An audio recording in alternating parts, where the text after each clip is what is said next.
vamos a ver un tema, pues que muchas veces hay tantos malos entendidos y a veces hasta participamos en ellos sin tener un claro entendimiento de lo que se trata. Como... que te interrumpa, ¿ya estás grabando? Sí, ya estoy grabando, ¿por qué? Porque luego se me olvida, ¿verdad? No, déjame checar. No, sí, gracias por recordar, pero sí, ya no me vuelve a pasar. Sí, gracias, Pati. Entonces decía yo que en el estudio que ustedes tienen que es la lección 7, me parece, que es las ordenanzas, y la introducción que da es muy cierta.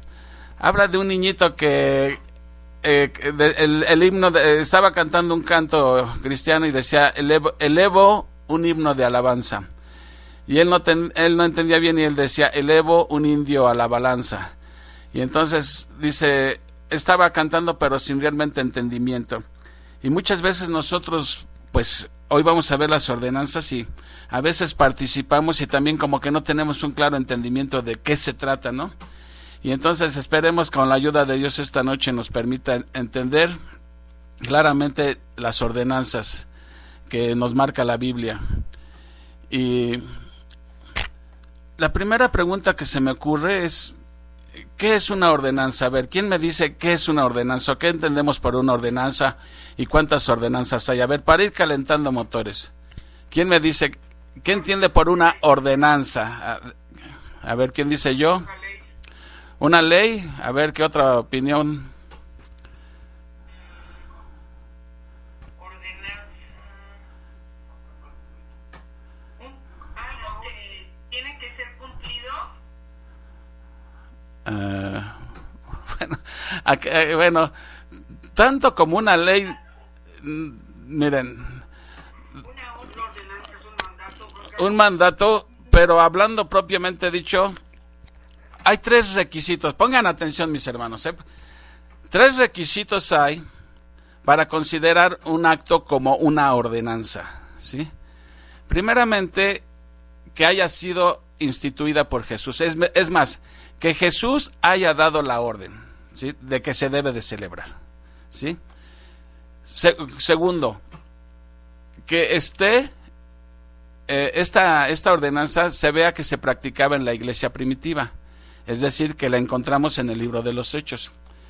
Y tercer requisito para ser considerado ordenanza es que su significado esté claramente explicado en las epístolas. Entonces, si esos son los 3 requisitos, vamos a ver qué ordenanzas conocemos o sabemos que hay. ¿Cuál sería? A ver, ¿quién me dice qué ordenanza hay? Que ya deben de saberlo esto, porque ya algunos de ustedes son viejos lobos de mar. Se la paso, por ejemplo. Bautismo, ¿y cuál es la otra? La Santa Cena. La Santa Cena, me dice Leti. Ok.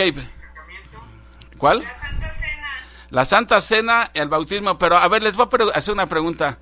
¿Jesús, se acuerdan el día que Jesús le lavó los pies a sus discípulos?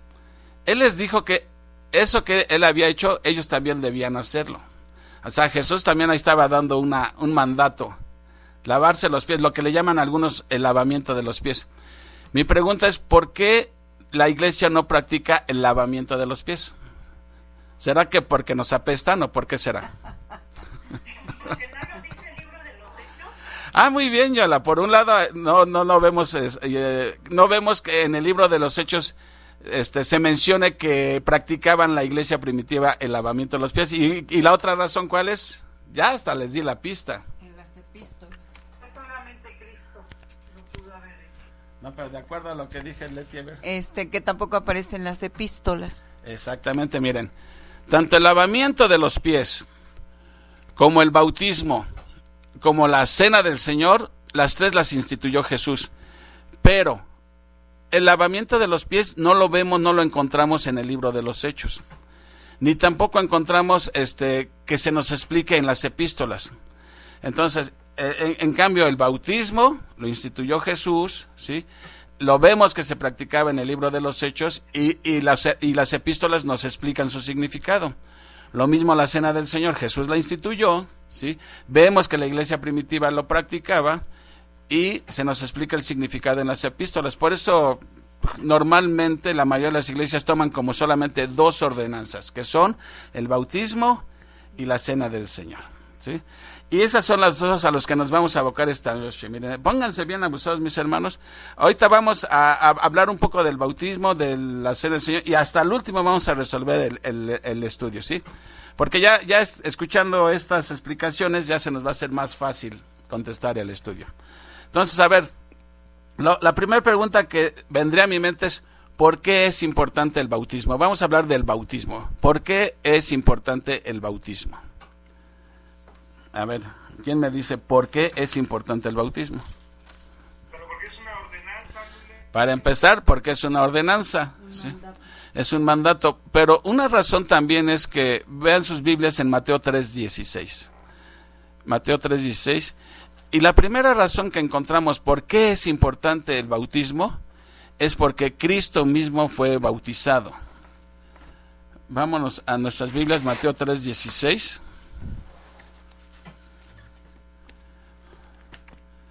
Y quien lo encuentre me lo lee de favor. Y Jesús después que fue bautizado, subió luego del agua, y he aquí los cielos le fueron abiertos, y vio al Espíritu de Dios que descendía como paloma y venía sobre él. ¿Qué nos enseña este versículo? Dice, y Jesús después que fue bautizado, o sea, el mismo Jesús fue bautizado, también se bautizó.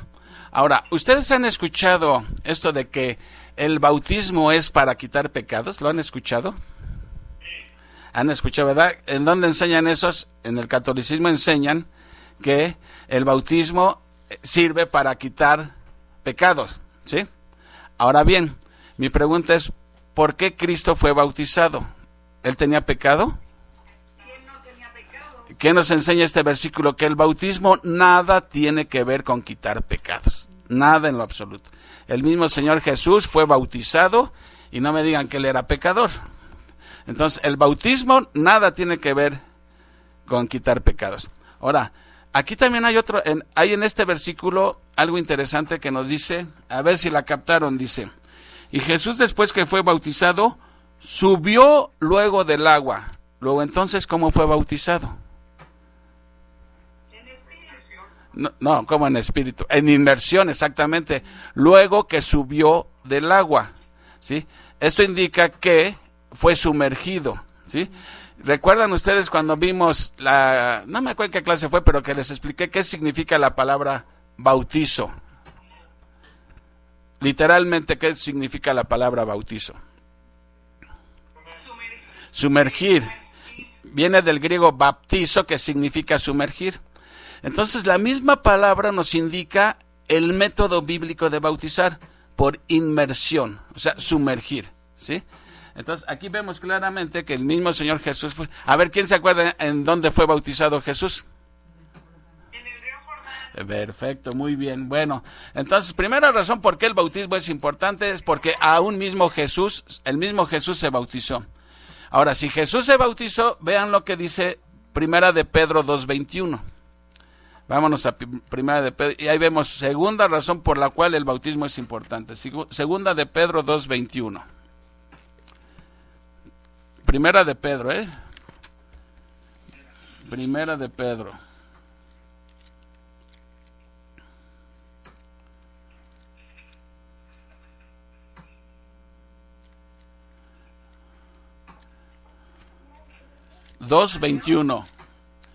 Primera de Pedro 2:21. Sí, Pati, adelante, si nos haces favor. Es Chávez. Ah, Chávez, sí. Ah, perdón. ¿Quién la...? Pues para esto fuiste llamado. Para esto fuiste llamados, porque también Cristo padeció por nosotros, dejándonos ejemplo para que sigáis sus pisadas. Muy bien, entonces, pues para esto fuisteis llamados, porque también Cristo padeció por nosotros. No, es Primera de Pedro, está correcto. Padeció por nosotros. Primera de Pedro 2:21. Sí, es primera. Primera de Pedro 2:21, leíste bien, Chávez. Cristo padeció por nosotros, dejándonos ejemplo para que sigáis. Tu micrófono No. Ay, perdón. A ver, pongámonos de acuerdo. Es Primera de Pedro 2:21, ¿ok? ¿Lo tiene? Y es la que estamos leyendo.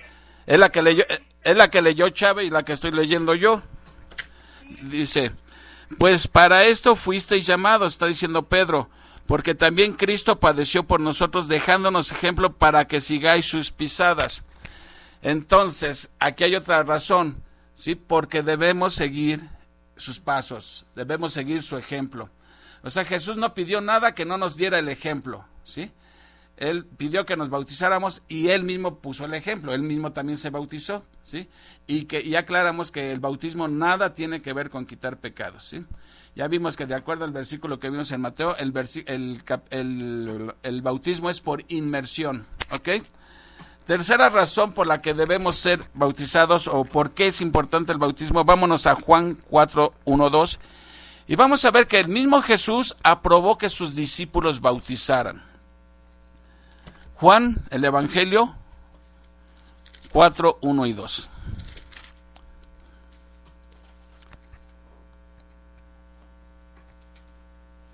Y dice la palabra de Dios, cuando pues el Señor entendió que los fariseos habían oído decir, Jesús hace y bautiza más discípulos que Juan, aunque Jesús no bautizaba, sino sus discípulos. Ok. Nunca vemos que Jesús estuviera bautizando a nadie. Él pidió que debían de bautizarse, pero él no bautizó a nadie, sino ¿quiénes bautizaban en su lugar? Los discípulos. Ok, sus discípulos. Entonces, Jesús aprobó que sus discípulos bautizaran. Y ahora vamos a ver, les decía que es importante que algo que mandó Jesús, lo vemos que la iglesia primitiva lo practicaba. Vámonos al libro de los Hechos y vamos a ver, hay varios ejemplos donde se está practicando esto. Y vámonos primero a Hechos 2:37.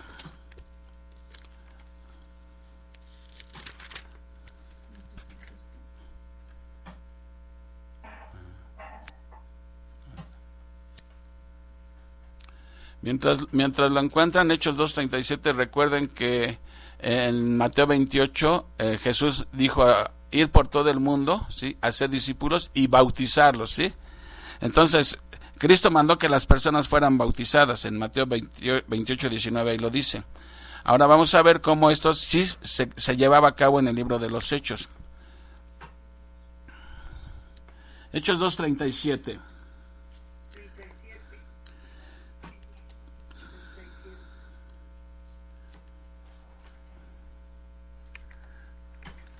Es 37 y 38, dice, al oír esto, se compungieron de corazón y dijeron a Pedro y a los otros apóstoles, varones hermanos, ¿qué haremos? Pedro les dijo, arrepentíos y bautícese cada uno de vosotros en el nombre de Jesucristo para perdón de los pecados y recibiréis el don del Espíritu Santo. La vez pasada les explicaba esto de la preposición para, que no significa a propósito, o sea, no se vayan a confundir con este versículo en el sentido de que pareciera que enseña que se requiere el bautismo para perdón de los pecados. Les explicaba que esa preposición para en griego es eis y también se puede traducir como a consecuencia de o a causa de. O sea, que se bautizaran como consecuencia del perdón de los pecados, ¿sí? Aquí el punto es que aquí los discípulos están diciendo a la gente que crean y se bauticen. Ahora, ahí mismo en el versículo 47 del mismo capítulo, dice en el 47, alabando a Dios y teniendo favor con todo el pueblo. No es ese, esperen. Añadía cada día a la iglesia a los que habían de cesar. Bueno, ese no habla del versículo del bautismo. Vámonos al capítulo 8, 12-13. Capítulo 8, 12-13.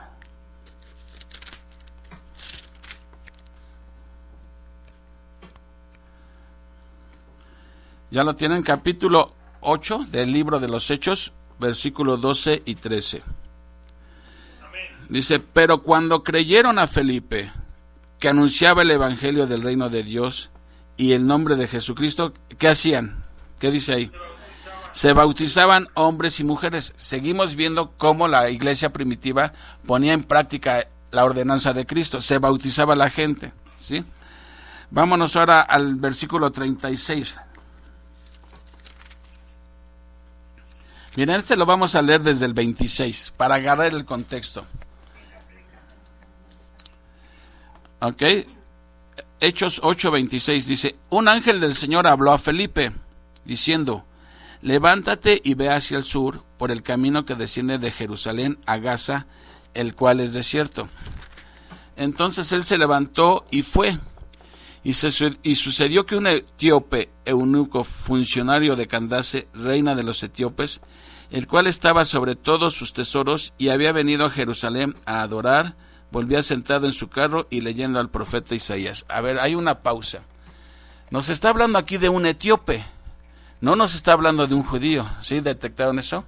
¿Y de dónde venía? De Etiopía. Y él era... ¿Él qué era? ¿Qué nos dice aquí que era? Un eunuco. ¿Saben qué era un eunuco? Algunos deben saber qué era un eunuco. ¿Qué era un eunuco? Sí, se escucha más, ya no se escucha. ¿Ya no me escuchan a mí? Sí. Ah, ok. ¿Qué? Era alguien que servía al rey. ¿Y qué más? ¿Qué más lo Y caracterizaba? estaba castrado. Los castraban, ¿verdad? Para que No abusaran de la reina. no, Bueno, no que abusaran, ¿no? no se quisieran pasar después de listos con... Sí. Entonces los castraban a los eunucos. Entonces, pero dice que él había venido a Jerusalén a adorar. Y además iba leyendo al profeta Isaías. Entonces, ¿alguien habló? Perdón. Sí, pero no sé quién. Entonces el problema es allá porque... ¿Ustedes me escuchan claro? Sí. Ok, entonces continúo. Cuando nos dice que ¿qué personaje nos está hablando? Un eunuco etíope, funcionario de la reina Candace, ¿sí? Había venido a Jerusalén a adorar. Desde ahí te llama la atención. Alguien que no es judío viene a Jerusalén a adorar. ¿Cómo es eso? ¿De quién se trataba entonces? De un prosélito. De un prosélito. Exactamente. Cuando alguien que no era judío aceptaba al Dios de los judíos, su ley y todos sus ritos, lo aceptaba, se convertía al judaísmo y les llamaban prosélitos. Entonces, este eunuco era un prosélito que había venido a Jerusalén a adorar. Y cuando vaya de regreso, después de adorar, cuando ya va de regreso y va sentado, dice, en sus tesoros, dice, se le acerca a Felipe y le dice, y el Espíritu dijo a Felipe en el 29, acércate y júntate a ese carro. Acudiendo Felipe, le oyó que leía al profeta Isaías y dijo, ¿pero entiendes lo que lees? Y él dijo, ¿cómo podré si alguno no me enseñare? Y rogó a Felipe que subiese y se sentara con él. Y el pasaje de la escritura que leía era este. A ver si se acuerdan, si identifican qué pasaje es. Como oveja a la muerte fue llevado, y como cordero mudo delante del que lo trasquila, así no abrió su boca. En su humillación no se le hizo justicia, mas su generación, ¿quién la contará? Porque fue quitada de la tierra su vida. ¿Qué pasaje está leyendo entonces? Isaías 53, ¿se acuerdan que lo vimos hace poco? Estudiamos todo el pasaje de Isaías 53. Bueno, él iba leyendo Isaías y Felipe le pregunta, ¿estás entendiendo? Él dice, pues ¿cómo voy a entender si alguien no me explica? O sea, aquí una vez más vemos que siempre requerimos que alguien nos explique la palabra de Dios, ¿no? Entonces dice, respondiendo el eunuco, dijo a Felipe, te ruego que me digas, ¿de quién dice el profeta esto? ¿De sí mismo o de algún otro? O sea, está preguntando, ¿eso que dice el profeta lo está diciendo el mismo Isaías de sí mismo o está hablando de algún otro? Dice, entonces Felipe, abriendo su boca y comenzando desde esta escritura, le anunció el evangelio de Jesús. Y yendo por el camino llegaron a cierta agua y dijo el eunuco, aquí hay agua, ¿qué impide que yo sea bautizado? En otras palabras, el eunuco está diciendo, ¿qué se necesita para ser bautizado? ¿Sí? Ya dice, cuando le explicó el evangelio de Cristo, dice, aquí hay agua, ¿qué impide que yo sea bautizado? Felipe le dijo, si crees de todo corazón, bien puedes. Y respondiendo dijo, creo que Jesucristo es el Hijo de Dios. Y mandó parar el carro y descendieron ambos al agua. Y Felipe y el eunuco, y le bautizó. Y nuevamente, cuando subieron del agua, o sea, ¿cómo hizo? ¿Le echó unas gotitas en la cabeza o cómo lo bautizó? Totalmente, ¿verdad? Dice, bueno, cambia el tema, el Espíritu del Señor arrebató a Felipe. Bueno, pero aquí hay algo importante en este pasaje. ¿Cuál es el único requisito que se requiere para ser bautizado? ¿Qué le dijo Felipe? Únicamente creer en Jesucristo, creer el Evangelio, creer en Cristo, ¿sí?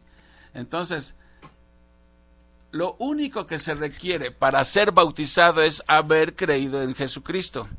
Y para haber creído en Jesucristo necesitas haber escuchado el Evangelio y haberlo creído. Pregunta entonces, ¿un bebé tiene conciencia de esto? No. Obviamente que no. Entonces, desde ahí hay otro problema con lo tradicional, ¿sí? Para ser bautizado, para empezar debe ser por inmersión y el único requisito es haber creído el Evangelio de Cristo, es decir, haber creído en Cristo como único y suficiente Salvador. Es el único requisito que nos pide, ¿sí? Ahora vamos ahí al capítulo 9, al siguiente capítulo del libro de los Hechos, versículo 18. Aquí nos está hablando de Pablo. ¿Recuerdan ustedes que Pablo, antes de convertirse a Cristo, fue un perseguidor de la iglesia? Era conocido como Saulo de Tarso y era pero malísimo ese Pablo, cristiano que se le paraba enfrente, cristiano que le daba chicharrón Pablo, ¿sí? Hasta que Cristo se le cruzó en su camino y le hizo ver quién era quién, ¿no? Así fue como se convirtió Pablo, un cambio dramático, de perseguidor pasó a ser perseguido. Entonces aquí en este pasaje nos está narrando que cuando Jesús se le apareció, fue tan intensa la luz que reflejaba que lo dejó ciego, ¿sí? Y entonces Pablo quedó ciego. Se lo llevan ahí como pueden a Damasco y después Dios le habla a un tal, ¿cómo se llamaba? Ananías, y le dijo, ve a tal casa, ahí va a estar Pablo y le devuelves la vista. Incluso Ananías dice, no señor, yo he escuchado que ese es malísimo. Dice, ¿cómo me mandas con él? Dice, ve porque a este le voy a hacer ver todavía todo lo que tiene que sufrir por mi nombre. Entonces, de esto nos habla el pasaje, dice en el 17, fue entonces Ananías y entró en la casa y poniendo sobre él las manos dijo, hermano Saulo, el Señor Jesús que se te apareció en el camino por donde venías, me ha enviado para que recibas la vista y seas lleno del Espíritu Santo. Y al momento le cayeron de los ojos como escamas y recibió al instante la vista y levantándose, ¿qué dice que hizo Pablo? Fue bautizado, inmediatamente fue bautizado, ¿sí? Y habiendo tomado alimento, recobró fuerzas y estuvo Saulo por algunos días con los discípulos que estaban en Damasco. Nuevamente vemos otro ejemplo de alguien que cree en Jesucristo y se bautiza. Y siguen los ejemplos, vamos al siguiente capítulo, al 10:47. Capítulo 10, versículo 47. Y aquí el escenario cambia. Aquí Pedro está en casa de unos gentiles, o sea, de unos que no eran judíos, de Cornelio, ¿sí? Un centurión romano. Y más o menos para que agarren contexto, Cornelio tuvo una visión, ¿sí? Donde la visión decía que mandara a buscar a Pedro. Al mismo tiempo Dios le da una visión a Pedro de animales que le dice, mata y come, ¿sí? Y dice Pedro, no, yo jamás he comido nada inmundo, que no sé qué. Bueno, este es el contexto, ¿sí? Pedro llega a casa de Cornelio y él va pensando en la visión que tuvo. En esa visión donde había animales, ¿cómo se dice? Puros y animales inmundos. Y la visión le decía que matara a un animal inmundo y se lo comiera. Y entonces dice, yo no como inmundo. Y Jesús le dice, lo que Dios ha santificado no lo llames inmundo. Entonces, ¿cuál era el significado de esta visión? Que a los gentiles que eran considerados como inmundos, ya no fueran considerados como inmundos. Entonces, Pedro va y le predica el evangelio a Cornelio. ¿Y qué sabemos de este Cornelio? Que era un hombre muy bueno, que hacía muy buenas obras, daba limosnas, etcétera, ¿sí? Sin embargo, aquí vemos otro ejemplo, que a pesar de que él era muy bueno y daba limosnas y todo, ni eso le hacía salvo, por muy bueno que fuera, porque si eso lo hubiera salvado, ¿para qué necesitaba escuchar el evangelio? Entonces, a pesar de sus buenas obras, Cornelio necesitaba escuchar el evangelio, ¿sí? Y eso es de lo que va a tratar aquí. Entonces, ¿dónde me quedé? En el ¿qué versículo? Bueno, voy a leer desde el 44. Mientras aún hablaba Pedro estas palabras, el Espíritu Santo cayó sobre todos los que oían el discurso. Acuérdense que los que están escuchando son gentiles, no son judíos, esta vez son gentiles. Y los fieles de la circuncisión que habían venido con Pedro, o sea, los judíos que iban acompañando a Pedro, se quedaron atónitos de que también sobre los gentiles se derramase el don del Espíritu Santo, porque oían que hablaban en lenguas y que magnificaban a Dios. ¿Se acuerdan que cuando los judíos recibieron el Espíritu Santo comenzaron repentinamente a hablar en lenguas que no conocían? Esa era la señal de que habían recibido el Espíritu Santo. Bueno, ahora Pedro le predica a los gentiles y sucede exactamente lo mismo. Reciben el Espíritu Santo y comienzan a hablar en lenguas. Lo cual, ¿qué le indicaba eso a Pedro? Que no había ninguna diferencia ya entre judíos y gentiles. ¿Sí? Que el mismo Espíritu que recibieron los judíos lo recibieron los gentiles. Por eso le dijo, a lo que yo he santificado tú ya no lo llames inmundo. ¿Me explico? Entonces, ¿qué hace Pedro después? Dice en el 47, entonces respondió Pedro, ¿puede acaso alguno impedir el agua para que no sean bautizados estos que han recibido el Espíritu Santo también como nosotros? Y mandó bautizarles en el nombre del Señor Jesús. Entonces le rogaron que se quedase por algunos días. ¿Qué hace Pedro después de que ellos creyeron? Y la evidencia de que habían creído es que empezaron a hablar en lenguas tal como los judíos. ¿Qué hizo Pedro? Lo primero que hizo fue ¿qué? Bautizarlos, ¿no? ¿Sí? ¿Están de acuerdo? ¿Están conmigo? ¿Qué hizo Pedro? Los bautiza, ¿sí? Sí. Ok, ahora vámonos al capítulo 16.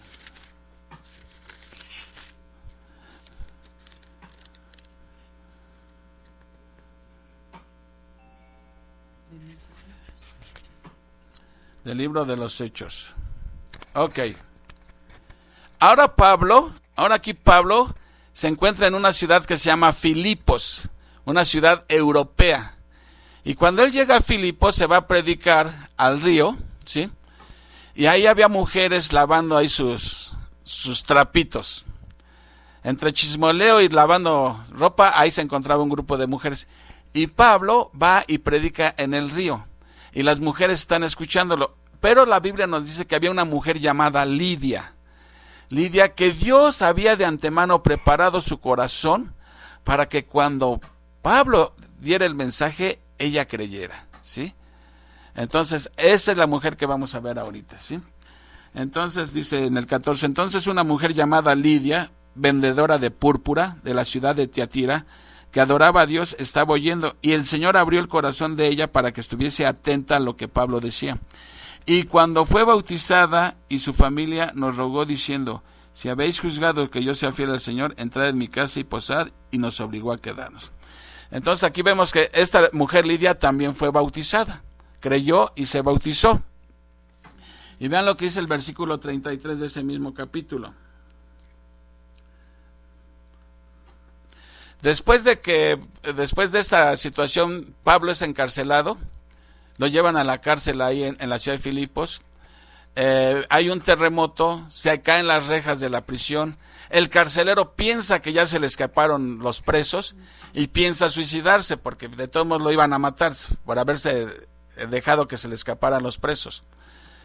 Cuando él está a punto de quitarse la vida, desde el oscuro Pablo le dice, no te hagas ningún daño porque aquí estamos todos, nadie se fue. Y le comparten el evangelio. Dice, señores, ¿qué debo de hacer para ser salvo? Una pregunta que todo mundo debería algún día preguntarse. ¿Qué debo de hacer para ser salvo? Y vean cuántos requisitos le va a poner Pablo. Vean nada más cuántos requisitos le va a poner Pablo. Sí, dice aquí en el 30, dice, y sacándolos les dijo, señores, ¿qué debo de hacer para ser salvos? Y ellos dijeron, cree en el Señor Jesucristo, y ¿qué dice? Y serás salvo, tú y tu casa. ¿Cuál era el único requisito para ser salvo? Creer en el Señor Jesucristo. Y ya hemos dicho que creer en Jesucristo significa depender de su muerte para nuestra salvación. Es por fe, ¿sí? Dependemos de lo que Jesús hizo como el pago por nuestros pecados. Esa es la fe bíblica que salva. Creer exclusivamente en su sacrificio, ¿sí? Como nuestro sustituto en la cruz. Que el castigo que nosotros merecíamos lo recibió Jesucristo, ¿sí? Esa es la fe que salva. Y en eso dependemos, en eso descansamos. En eso. Eso es creer en Jesucristo. Entonces ellos dijeron, cree en el Señor Jesucristo y serás salvo tú y tu casa. Y le hablaron la palabra del Señor a él y a todos los que estaban en su casa. Aquí nos enseña esto algo bien importante. Muchos creen que entienden mal ese versículo porque dice, serás salvo tú y tu casa. Como si ya creyendo el carcelero, en automático se iban a salvar los de su casa. Y no es cierto, hay que ver más el contexto. Nadie se salva en automático, cada quien tiene que hacer su propia decisión. Porque aquí nos dice, y le hablaron la palabra del Señor a él y a todos los que estaban en su casa. Luego entonces todos los que estaban en su casa escucharon el mensaje del Evangelio, ¿sí? Dice, y él, tomándolos en aquella misma hora de la noche, les lavó las heridas y enseguida, ¿qué pasó? Se bautizó él con todos los suyos. O sea, aquí está claro lo que sucedió. Oyeron el Evangelio, lo creyeron y se bautizaron todos. O sea, nadie se salvó en automático. No porque mi papá sea cristiano, el hijo es cristiano en automático. Cada quien tiene que hacer su propia profesión de fe. Ok. Exactamente, es personal. Entonces aquí vemos nuevamente cómo el bautismo se practicaba en la iglesia primitiva. Lo vemos en el libro de los Hechos. Ahora, sexta razón por qué es importante el bautismo es porque el Nuevo Testamento usa el bautismo para ilustrar verdades teológicas importantes. Vamos a ver una de ellas, Romanos 6:1-10. Vámonos a Romanos 6:1, siguiente libro, después de Hechos.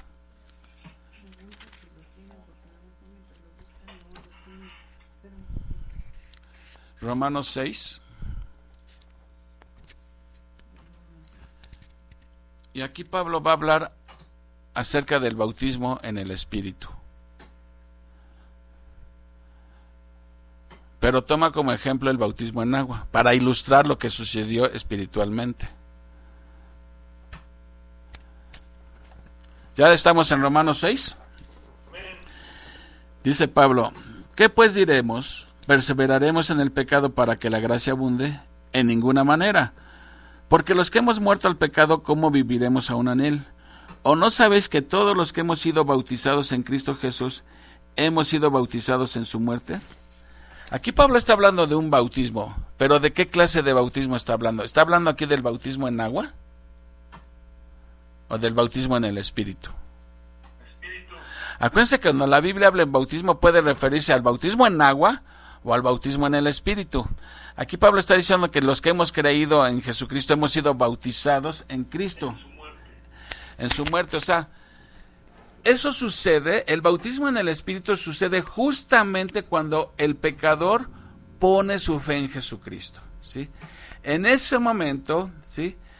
Este pecador, espiritualmente hablando, ha sido ya sumergido en el Espíritu de Cristo, ha sido ya bautizado, ¿sí? Así como el pecador, vamos a hablar del bautismo en agua, se sumerge en el agua, eso ilustra una gran verdad.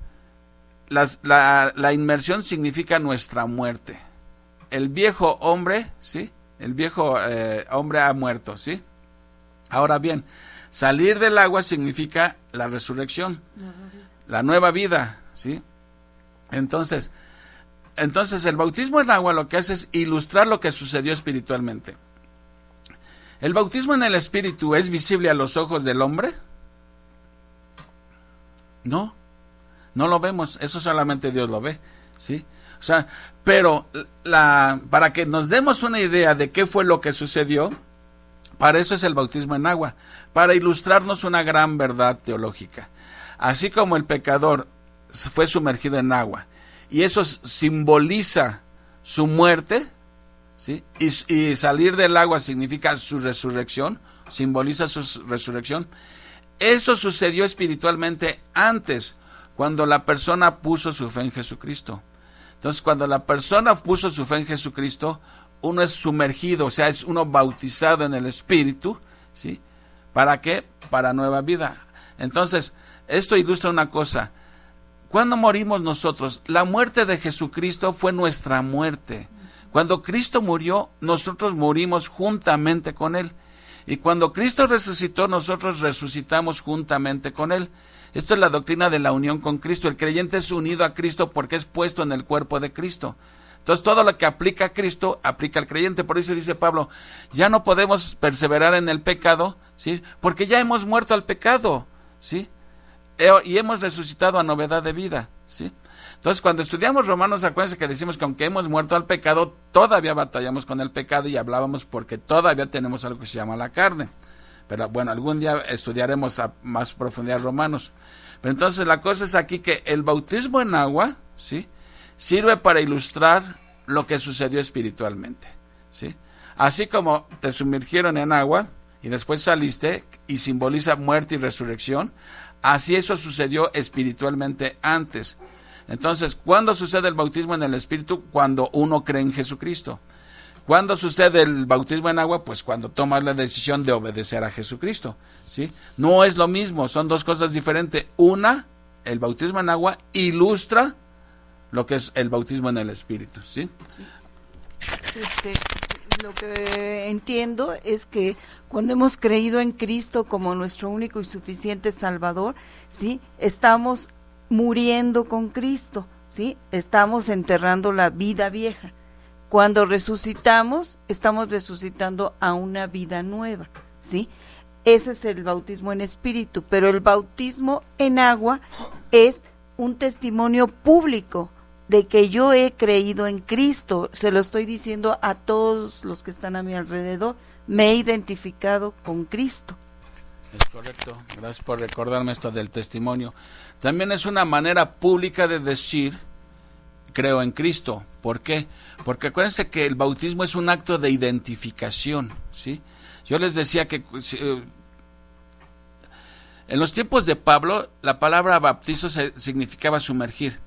Entonces, cuando tú decías, y se utilizaba la palabra, por ejemplo, para teñir una tela. Cuando tú decías, bautízamela en una solución verde, la tela es blanca y la solución es verde, no hay nada en común.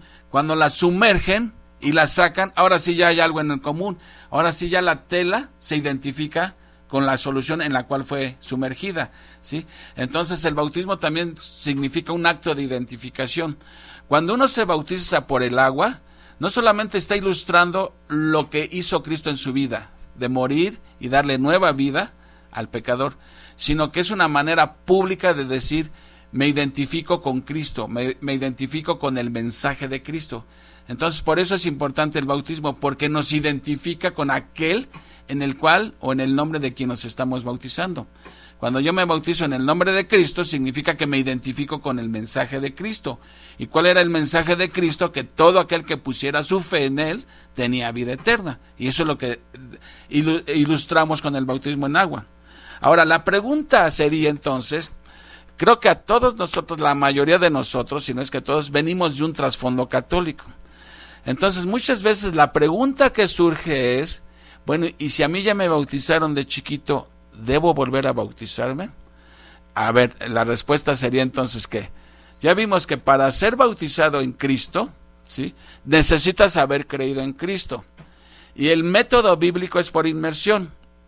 Entonces, ¿ustedes qué creen? ¿Debe uno volver a bautizar si ya de chiquito te bautizaron con los católicos o te bautizaron los testigos de Jehová o te bautizaste con los mormones? ¿Debe uno volver a bautizarse? ¿Sí o no? Sí. ¿Por qué razón? Porque si el bautismo es un acto de identificación, debe ser el bautismo que me identifica verdaderamente con Jesucristo, como mi Salvador, ¿sí? Y para que yo acepte a Cristo como mi Salvador, primero tengo que oír el Evangelio, entenderlo y creerlo, ¿sí? Ahora, hay un caso en la Biblia, y vámonos a Hechos 19, donde unos ya se habían bautizado con Juan, ¿sí? Vámonos a Hechos 19. Y ahí nos pone el ejemplo de que por qué sí debemos volver a bautizarnos. Hechos 19, versículo 2 al 5.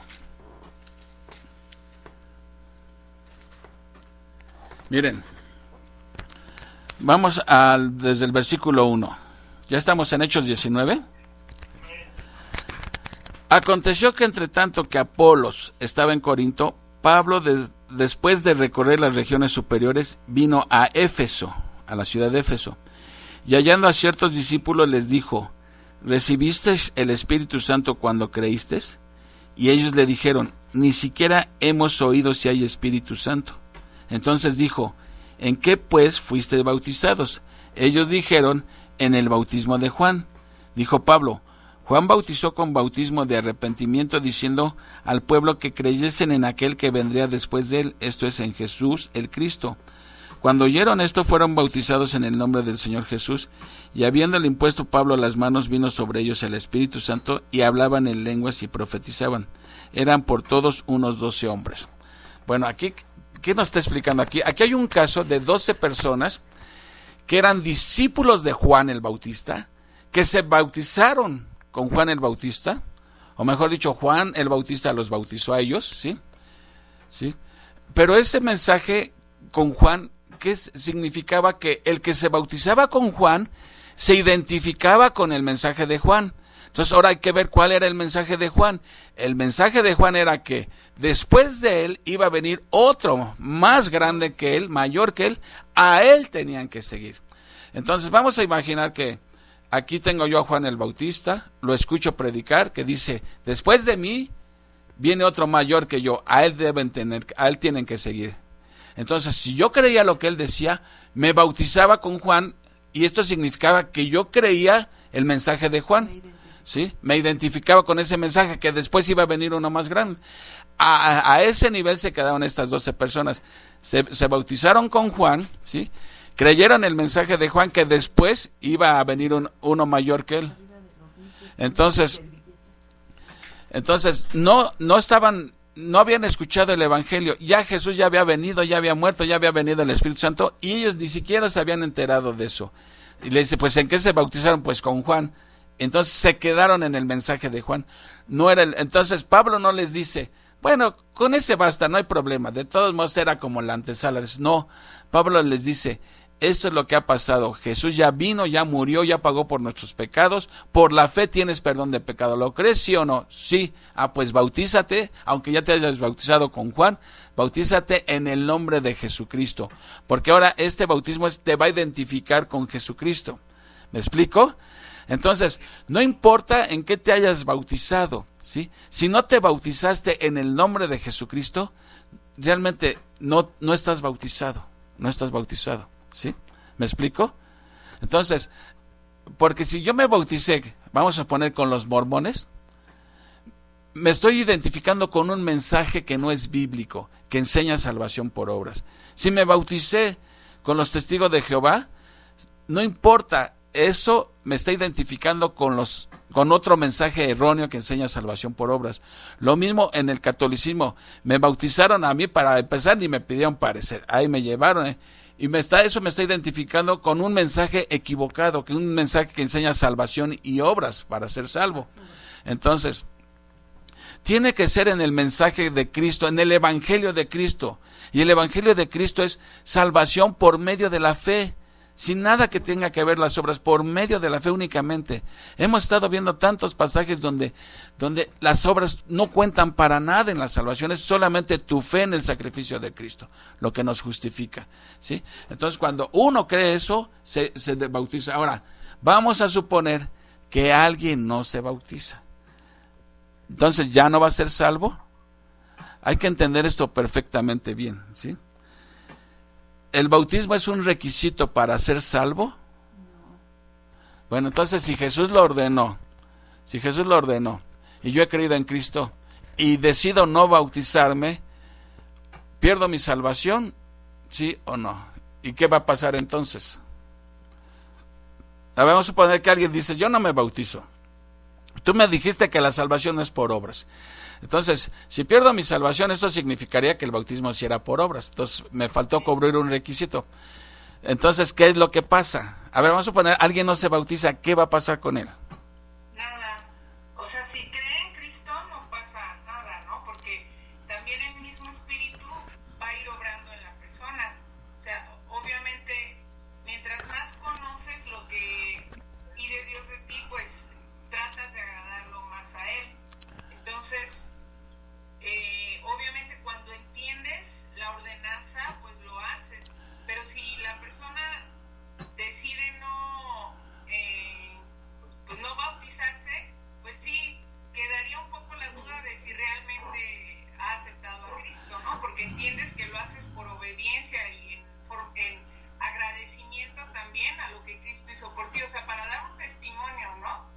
Es correcto. Obviamente, si la persona es legítimamente salva y no se bautiza, no quiere decir que no es salva. Ok, bueno, aquí hay una cosa. Perdón, pero si con lo poco, o sea, si no obedece con lo poco, no hace esto, pues entonces ¿cómo En lo más. vas a pensar tú que esa persona es cristiana, ¿no? Exacto, miren, yo pienso así, miren. Sabemos que el bautismo no es un requisito para ser salvo. Pero cuando alguien ha entendido el bautismo, cuando alguien ha entendido lo que Cristo ha hecho por él, lo mínimo que puede hacer es obedecer en agradecimiento al que murió por él. Y si el que murió por él dice, bautízate porque eso te identifica conmigo, es una manera pública de decir que has creído, que me has recibido como tu único suficiente Salvador, uno lo hace gustosamente. O sea, si uno va a bautizarse porque te sientes presionado, porque alguien te obligó, porque te dijeron, si no, no te compra el coche que me pediste o lo que sea, no vale delante de Dios. Digo, yo no puedo concebir que alguien no quiera bautizarse porque es un gusto obedecer, ¿sí? Cuando somos chiquitos y tu padre te dice, lávame el coche y se lo lavas, te sientes hasta satisfecho de que obedeciste a tu papá, ¿no?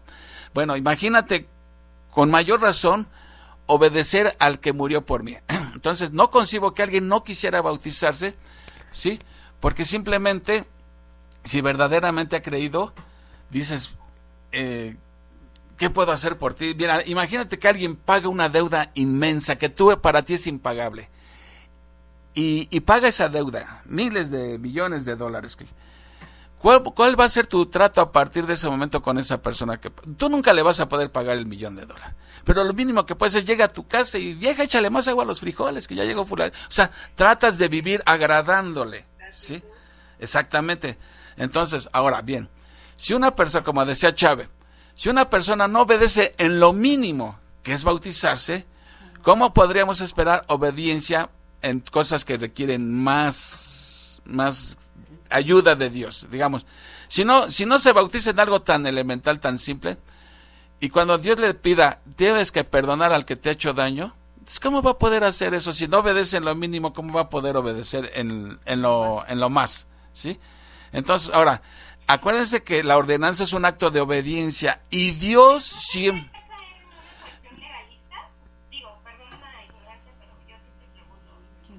¿Cuál es tu pregunta? Que entonces, si empiezo a sentirme ya salvo porque a través de, ya serían obras, ¿no?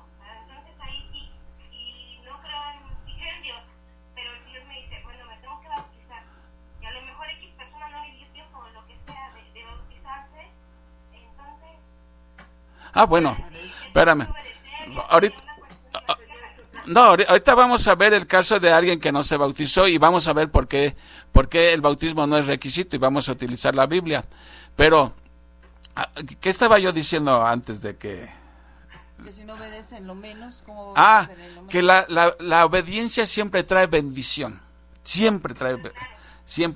Entonces, ¿cómo puedes esperar que Dios bendiga tu vida si no le estás obedeciendo en algo tan simple como es el bautizarse? Ahora, va a haber casos, sí, que alguien a lo mejor no se pueda bautizar, pero no porque no haya querido, sino simplemente ni tiempo tuvo. Y hay un ejemplo en la Biblia. El ladrón que murió junto a Jesucristo, en el último momento de su vida puso su confianza en Cristo y Cristo le aseguró que estaría con él en el paraíso. Esa persona ya no se bautizó. ¿Por qué? Porque no le dio tiempo, ¿sí? Entonces, ¿por eso ya no iba a ir al cielo?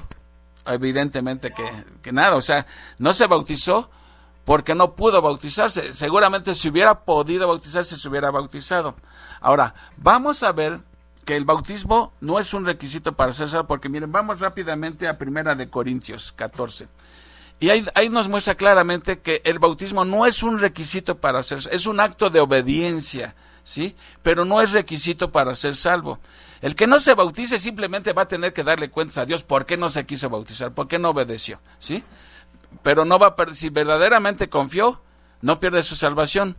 Pero ahí es donde está lo ilógico. Si he creído, quiero obedecer. Vámonos a 1 Corintios. Como el eunuco, ¿no? Que dijo, ¿qué me impide si hay agua? Ahí había agua y luego lo dijo. Creyó y se bautizó. Así es. Primero de Corintios, primer capítulo. También sería importante, a lo mejor enfatizar, Topo, que el bautizo no es para salvación. Claro. O sea, que el bautizo es consecuencia o evidencia de que has creído. Así O sea, es. no es uno de los requisitos para ser salvo, sino que más bien da testimonio de lo que has creído. Sin embargo, y no obstante, hay grupos religiosos que enseñan que si no te bautizas no vas a ir al cielo, ¿sí? Y lo ponen hasta como un sacramento, ¿sí? Como el bautismo como una obra meritoria. Pero vean si fuera obra meritoria, si el bautismo fuera un requisito para ser salvo, vean lo que dice aquí Primera de Corintios, ¿sí? Primera de Corintios 14 al 17. Capítulo 1, 14 al 17. Aquí el contexto es que la iglesia de Corinto estaba bien dividida. Uno de los problemas que tenía esta iglesia es que había muchos grupitos. Unos seguían a Pablo, otros seguían a Apolos, otros seguían a Pedro, y estaba dividida la iglesia, ¿sí? Entonces, fíjense cómo Pablo los reprende. Desde el 12 voy a leer. Quiero decir que cada uno de vosotros dice, yo soy de Pablo, y yo de Apolos, y yo de Cefas. Sí saben quién es Cefas, ¿no? O Cefa la bola. ¿Quién era Cefas? Pedro, exactamente, era su nombre. El nombre arameo, sí, Cefas. Ok. Y yo de Cristo, dice, ¿acaso está dividido Cristo? ¿Fue crucificado Pablo por vosotros? ¿O fuisteis bautizados en el nombre de Pablo? Dice, doy gracias a Dios de que a ninguno de vosotros he bautizado, sino a Crispo y a Gallo, para que ninguno diga que fuisteis bautizado en mi nombre. También bauticé a la familia de Estéfanas. De los demás no sé si he bautizado a algún otro, pues no me envió Cristo a bautizar, sino a predicar el Evangelio, no con sabiduría de palabras, para que no se haga vana la cruz de Cristo. Fíjense, aquí Pablo está diciendo que ha bautizado a uno que otro nada más, a uno que otro lo ha bautizado, ¿sí? Dice, no me acuerdo si bauticé a alguien más o no, dice, porque Cristo no me envió a bautizar. Si la salvación incluyera el bautismo, entonces el mismo Pablo está diciendo, no estoy haciendo mi chamba completa, nada más estoy predicando, pero no los estoy bautizando, ¿sí? Entonces él mismo estaría reconociendo que está haciendo la chamba incompleta. Pero Pablo está diciendo aquí, ¿sí? No he bautizado más que uno que otro, dice, porque ¿qué era lo que salvaba? ¿El bautismo? ¿El bautismo es lo que salva? Para nada, ¿verdad? Lo que salvaba era creer el Evangelio, y eso era lo que se dedicaba Pablo. ¿Quién los bautizaba? Cualquiera lo podía bautizar después a ese nuevo creyente, ¿sí? Ahora, si ustedes recuerdan lo que dice Efesios 2, 8 y 9, dice, porque por gracia sois salvos por medio de la fe, y esto no de vosotros, pues es don de Dios. O sea, hasta la misma fe es un regalo de Dios, que Dios pone en ti la fe para que creas. No por obras, para que nadie se gloríe. No por obras. Si el bautismo fuese necesario para ser salvo, ¿sí? Entonces ya se requiere la fe más una obra mínimo, ¿sí? Entonces ya eso es, y eso es lo que enseñan todas las religiones, fe más obras. Ese fue el problema con los Gálatas, que estaban enseñando, Pablo predicó el evangelio únicamente por la fe, ¿sí? Y llegaron los falsos maestros y dijeron, ok, sí, tienes que creer en Cristo, pero aparte tienes que guardar la ley, tienes que circuncidarte, guardar ciertos días, que no sé qué. Y Pablo dijo, maldito aquel que esté predicando un evangelio diferente al que hemos predicado, ¿sí? Y regaña a los Gálatas porque dice, mira, la ley de Dios no es un buffet para que tú escojas cuál cumples y cuál no cumples. O la cumples toda, o de nada te sirve que cumplas unos cuantos. Y si quieres guardar la ley para salvarte, tienes que cumplirla toda. Y ya vimos que nadie puede cumplirla, ¿sí? Entonces no puedes agarrar de la ley lo que sí puedes cumplir y lo que no, desecharlo. O la cumples o no la cumples, ¿sí? Entonces aquí está claramente claro, ahora sí claramente claro, válgase la redundancia, que el bautismo nada tiene que ver con salvación. ni con quitar pecados. Ya vimos, Jesús fue bautizado y nada tiene que ver con quitar pecados, ¿sí? ¿Por qué Jesús fue bautizado si no tenía pecado? Pues porque el bautismo nada tiene que ver con quitar pecados, ni con salvación, ni con nada, ¿sí? Entonces, habrá casos que tal vez no se puedan bautizar. Vamos a suponer que un ancianito o cualquier persona cree en Jesucristo, cualquiera persona, y está ya en el umbral de la muerte. Si quieres tú enfermo, calentura, lo que quieras, y pone su fe en Jesucristo, sería imprudente que lo bautizaras, ¿no? O sea, lo bautizas y lo vas a acabar de matar, ¿no? Le va a dar una pulmonía cuata, como le digo a Leti, una pulmonía cuata. Entonces, y Dios lo entiende eso. Dios entiende cuando por X razón no pudimos bautizarnos. A lo mejor creíste y te moriste luego. Yo veo, por ejemplo, el caso de los abuelitos de Leti, y ahí están ustedes que no me dejarán mentir. De 84 años, creyeron en Jesucristo, quitaron todos sus ídolos, ¿sí? Y se bautizaron, ¿sí? Y todavía hasta les dije, pues si quieren, no sé qué. Y el viejito dijo, yo me bautizo como Jesucristo, que no sé qué. Y todavía me acuerdo que los bautizamos ahí en Tepozotlán, que el agua estaba heladísima, y lo bajamos hasta con todo y la silla de ruedas, ¿se acuerdan? Y dijo, se pasó de caliente esta agua, ¿no? O sea, ven cómo, salvo causas de fuerza mayor, uno no se bautizaría, pero no pierde uno su salvación, ¿ok? Entonces, uno tiene que entender perfectamente qué es el bautismo. Les comenté una vez que cuando yo estaba en el seminario, un compañero mío dijo, platicando él y yo entre clase, dice, estábamos hablando del bautizo y dice, yo me bauticé 2 veces. Le digo, ¿cómo que 2 veces?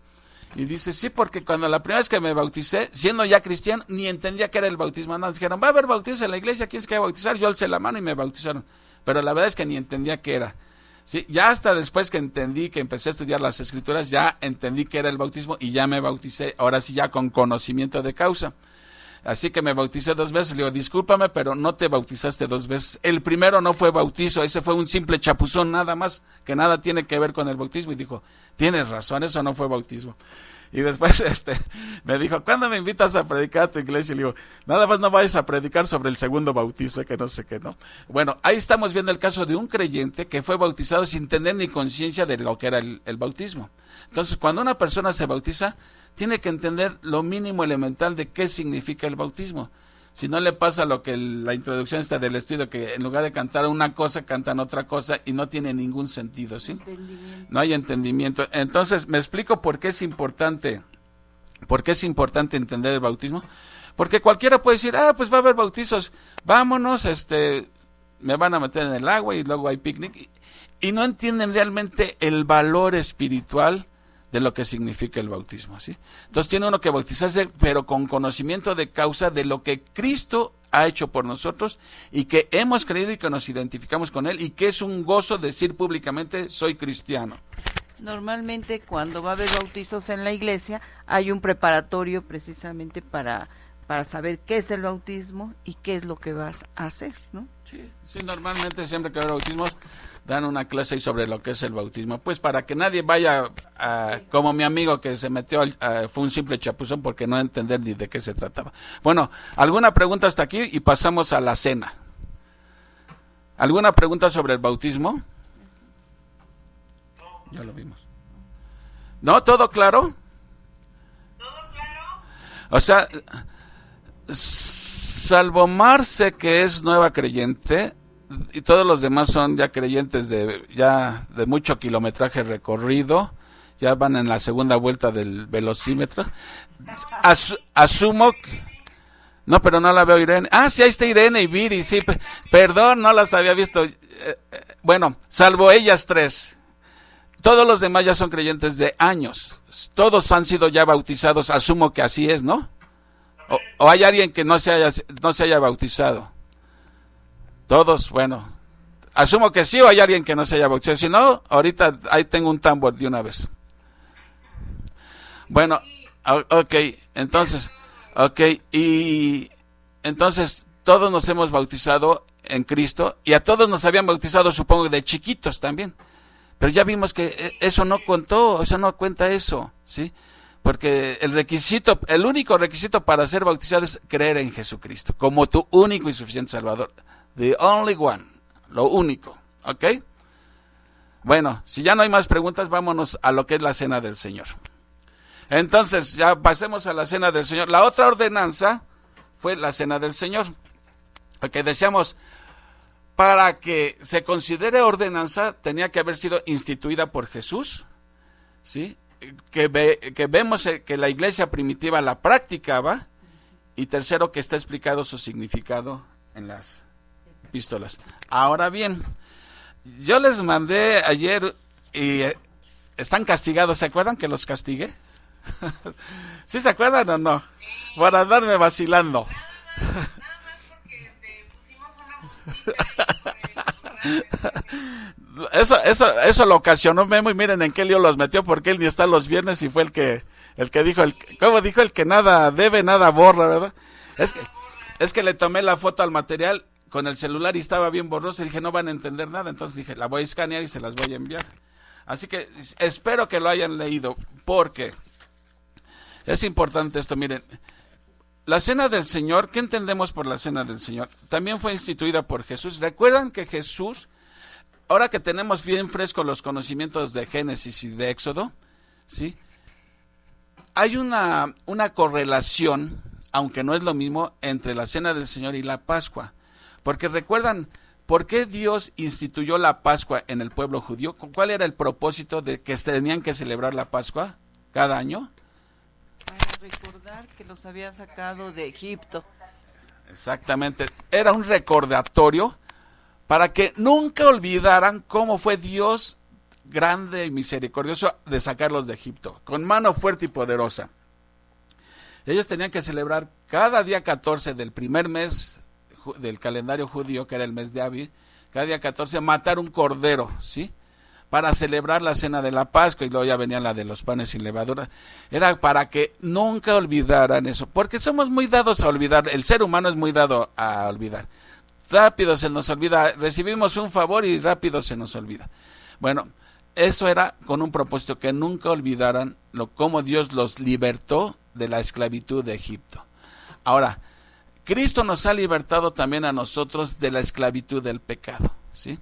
Entonces, obviamente tenemos que hacer algo para estar recordando eso, si no, también al ratito se nos olvida todo y vemos la salvación como si hubiéramos recibido un guacal de jitomates o algo, y no lo vemos la grandeza de lo que Dios ha hecho por nosotros. Entonces, Él instituyó la cena, ¿sí? Fue el mismo Jesús quien la instituyó, ¿sí? La practicaron en la iglesia primitiva y está explicado su significado en las epístolas. Pero nosotros hemos crecido todos con un concepto erróneo. Recuerdan que Jesús, bueno, vamos a leer ese pasaje en Primera de Corintios, capítulo 11, y ahorita explicamos esto. Primera de Corintios, capítulo 11. Esto está en Corintios, y además también en los evangelios está descrita cuando Jesús instituye la cena, ¿sí? Primera de Corintios 11, 23.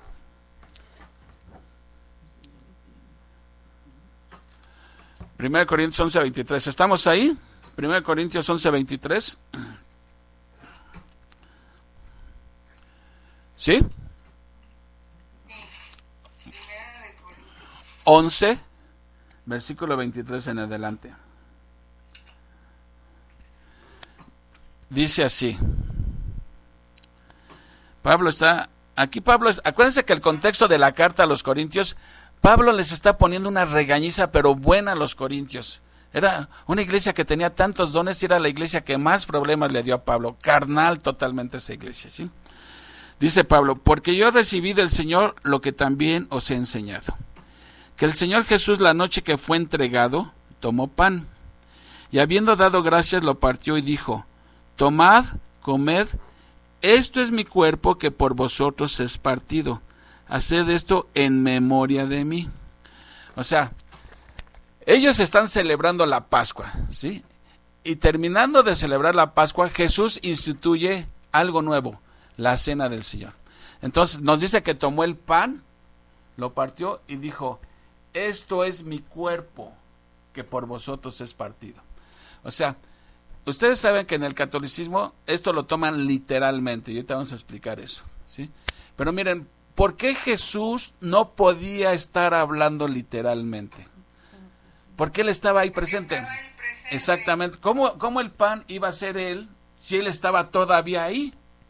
No podía estar hablando Era una literalmente. ilustración, ¿no? De Exact- lo que iba a suceder. Exactamente. Jesús siempre utilizó mucho lenguaje figurado en sus predicaciones. Decía, yo soy el pan, yo soy el buen pastor, yo soy la puerta, ¿sí? Aquí está diciendo, está utilizando lenguaje figurado. Dice, esto es mi cuerpo que por vosotros es partido, o sea, que por vosotros he ofrecido. Haced esto en memoria de mí. O sea, cuando recordamos a Jesús, tenemos que recordar lo que Él hizo por nosotros y lo representamos partiendo un pan, ¿sí? Pero Jesús realmente quiso decir que ese era su cuerpo, realmente, sabiendo que Jesús siempre hablaba en sentido figurado. Ahora, hay una postura, les mandé unas hojitas aquí que las tiene, que se las mandé a su celular, donde dice 4 puntos de vista sobre la cena del Señor. Y el primer punto de vista que aparece aquí es uno que se llama la transubstanciación. ¿Quiénes enseñan esto? Ustedes saben que esto lo enseñan los católicos, ¿sí?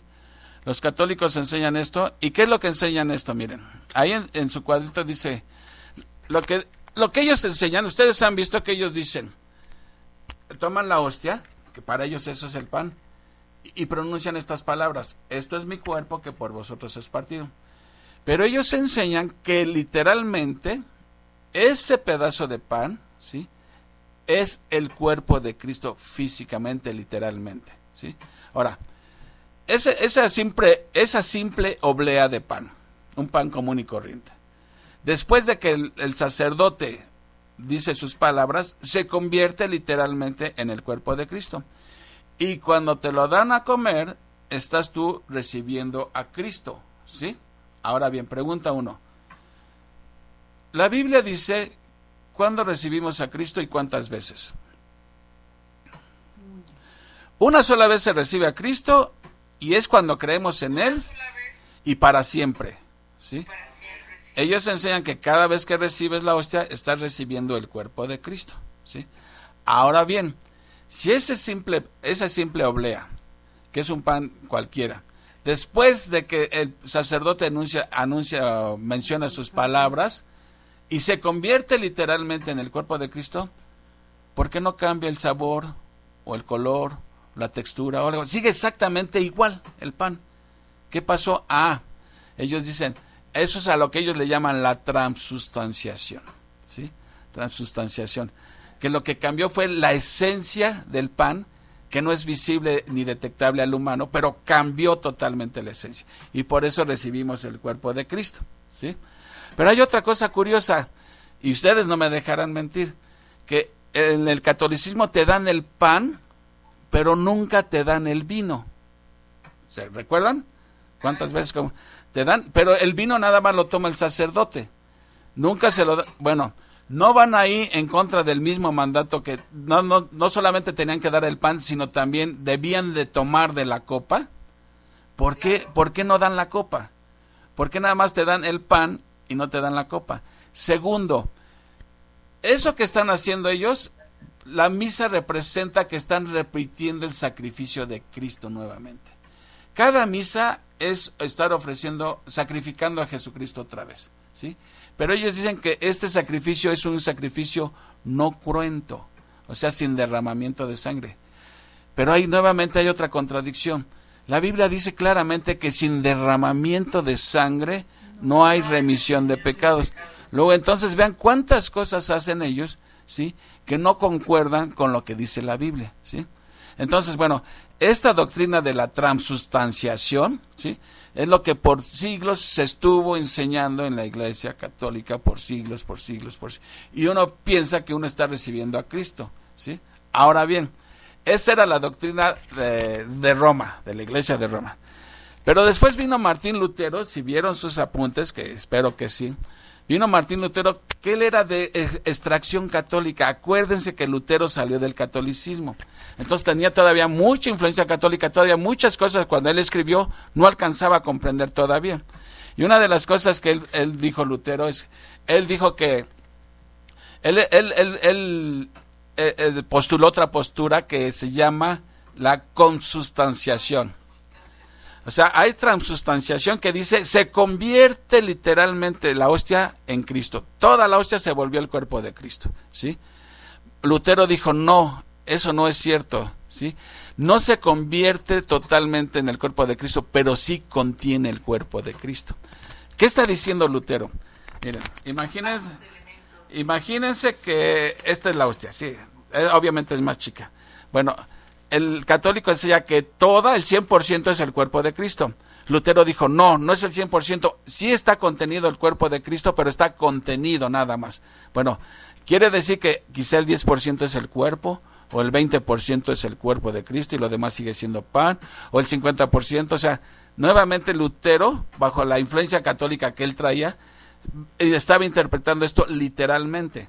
La única diferencia entre Lutero y la postura de Roma era que Lutero decía que solamente contenía el cuerpo de Cristo, pero no era totalmente el cuerpo de Cristo. Esa era la única diferencia que había. Ahí vemos nuevamente la influencia que traía Lutero del catolicismo. Acuérdense, Lutero salió del catolicismo. Y después de Lutero vino otro teólogo que se llamó Juan Calvino. Juan Calvino dijo, miren, el pan, ¿sí?, la hostia, no contiene ni totalmente ni parcialmente el cuerpo de Cristo. Sí contiene el cuerpo de Cristo, pero espiritualmente nada más. O sea, en el pan está contenido Cristo, pero de manera espiritual, no física, no material, ¿sí? Esa fue la postura de Juan Calvino, ¿sí? Dice, Cristo no está realmente presente en los elementos, Él está presente espiritualmente en los partimientos de los elementos, ¿sí? Eso decía Juan Calvino. Ya no decía que estaba literalmente, sino que sí estaba presente, pero espiritualmente. Después vino otro teólogo que se llama Ulrico Zwinglio, que es el que realmente la mayoría de las iglesias hoy en día asumen esta postura. Ulrico Zwinglio dijo, miren, el pan ni contiene parcialmente a Cristo, ni lo contiene totalmente, ni tampoco lo contiene espiritualmente. Simplemente lo simboliza, nada más lo representa. Y esa fue la postura de Zwinglio, y es la postura que se acepta por la mayoría de las iglesias hoy en día, que Cristo no está presente en los elementos ni literal ni espiritualmente, que es una conmemoración de la muerte de Cristo por medio de la cual el participante recuerda los beneficios de la redención y de la salvación que ella produjo. ¿Quiénes pueden oficiar la cena? De acuerdo a esto, el pastor y líderes de la iglesia. ¿Ok? Entonces vemos de las 4 interpretaciones, hay 2 interpretaciones literales y otra no literal, pero tampoco correcta, ¿sí? Entonces, la postura que hoy en día practican la mayor parte de las iglesias es la postura de Zwinglio, que dice que el pan únicamente lo representa, no es el cuerpo de Cristo, ni lo contiene ni materialmente ni espiritualmente, simplemente representa. Ok, entonces Jesús dijo, Él tomó un pan, lo partió y dijo, esto es mi cuerpo que por vosotros es partido. Él estaba diciendo, le faltaban, ¿qué?, un día para morir. Estaba a horas de morir, ¿sí? Y él lo que le está diciendo es, miren, yo, así como este pan va a ser partido, así mi cuerpo va a ser partido, ¿sí?, en beneficio de ustedes. Estaba hablando de su sacrificio, ¿sí? Se tienen que hacer esto en memoria de mí, para recordar, ¿sí?, para recordar lo que yo hice por ustedes. Y luego dice que toma la copa, ¿sí?, y dice, este vino, esta copa representa, él dice, es la sangre mía en el nuevo pacto. Pero nuevamente, no era la sangre literal de Jesucristo, representaba su sangre, su sacrificio, ¿sí? Entonces, ¿qué significa entonces la Santa Cena? Miren, a veces estamos participando en la Cena del Señor sin entender ni qué es lo que estamos haciendo.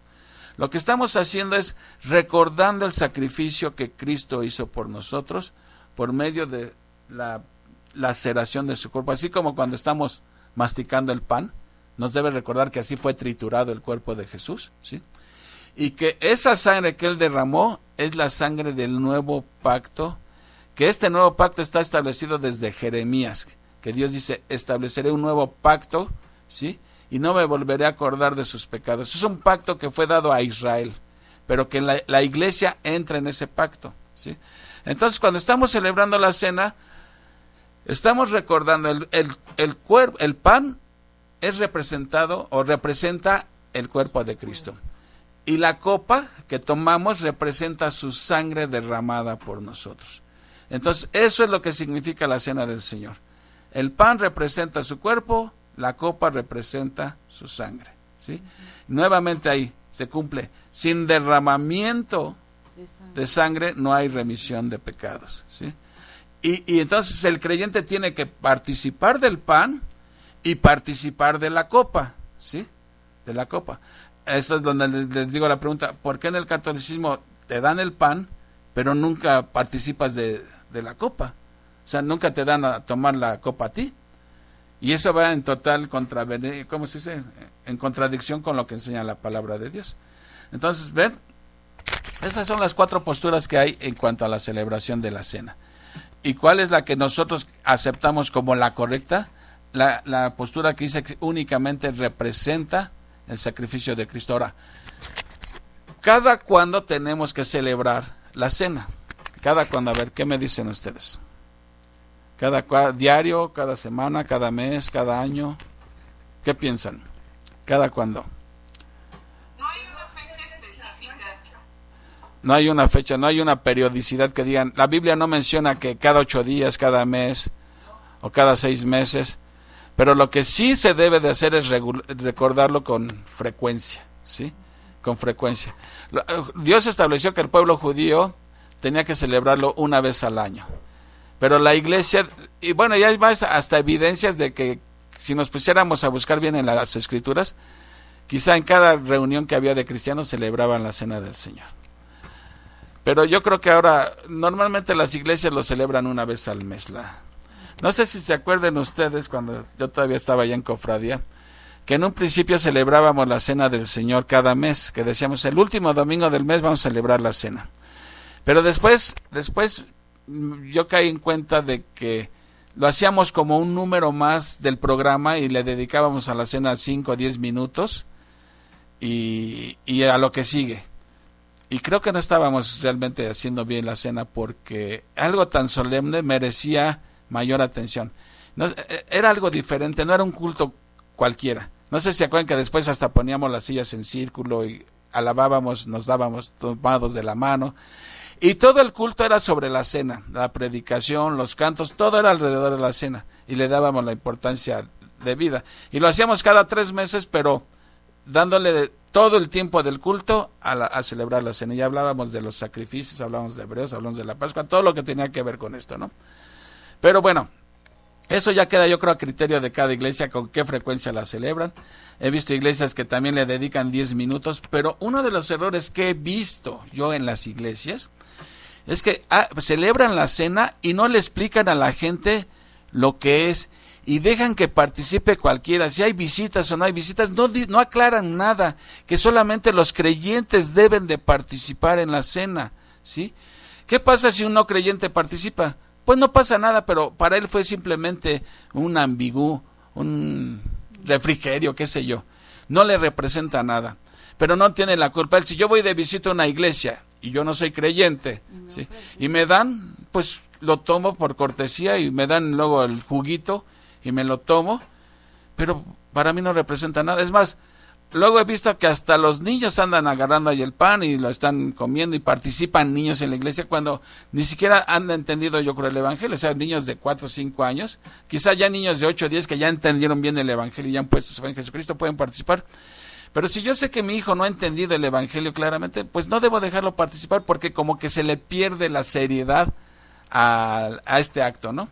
Entonces esos son errores que yo he visto que cuando celebran la cena del Señor se cometen frecuentemente. Ahora, cuando uno va a celebrar la cena, uno debe de aclarar que es una ordenanza a cristianos. Jesús dijo a sus discípulos, no se lo dijo a que cualquiera participara en la cena, se lo dijo a sus discípulos.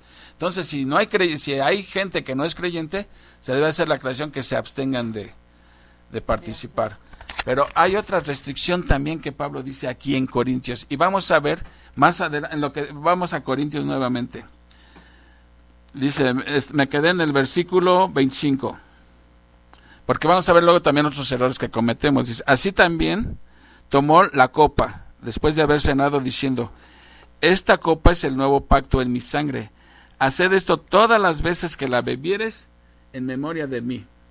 Así pues, todas las veces que comieres este pan y bebieres esta copa, la muerte del Señor anunciáis. ¿Hasta cuándo? Hasta que Él regrese. ¿Cómo dice ahí? ¿Hasta cuándo debemos celebrarla? Hasta que venga. Dice, hasta que Él venga. Entonces, pregunta, ¿Cristo viene nuevamente? Sí. Amén, claro que Cristo regresa. Entonces Jesús dijo, ahora sí como dicen, voy, vengo. ¿Sí? Así Jesús dijo, voy, vengo. Cuando Él vamos a seguir celebrando la cena hasta que Él regrese. Y dice, ¿y cuál es el propósito? Anunciamos su muerte, o sea, anunciamos el evangelio. Esa galletita, ese pan y esa copa de jugo, de vino, según como lo quieran celebrar, anuncian, es una manera gráfica de anunciar el evangelio. Y no solamente el evangelio, sino que Cristo regresa nuevamente. Si Jesús dijo, esto lo tienen que celebrar hasta que yo venga, ¿qué indica eso? Que Jesús viene nuevamente. O sea, que lo estamos viendo hacia atrás, hacia el pasado, y también lo estamos viendo hacia el futuro. Exactamente. Cuando celebramos la cena estamos echando una miradita atrás, a la cruz, lo que Cristo hizo por nosotros. Y otra miradita al futuro, que Cristo viene nuevamente por su iglesia, por todos los que han puesto su fe en Él. ¿Sí? Entonces, ese es el propósito de celebrar la cena. Hasta que Cristo regrese vamos a seguir anunciando esto.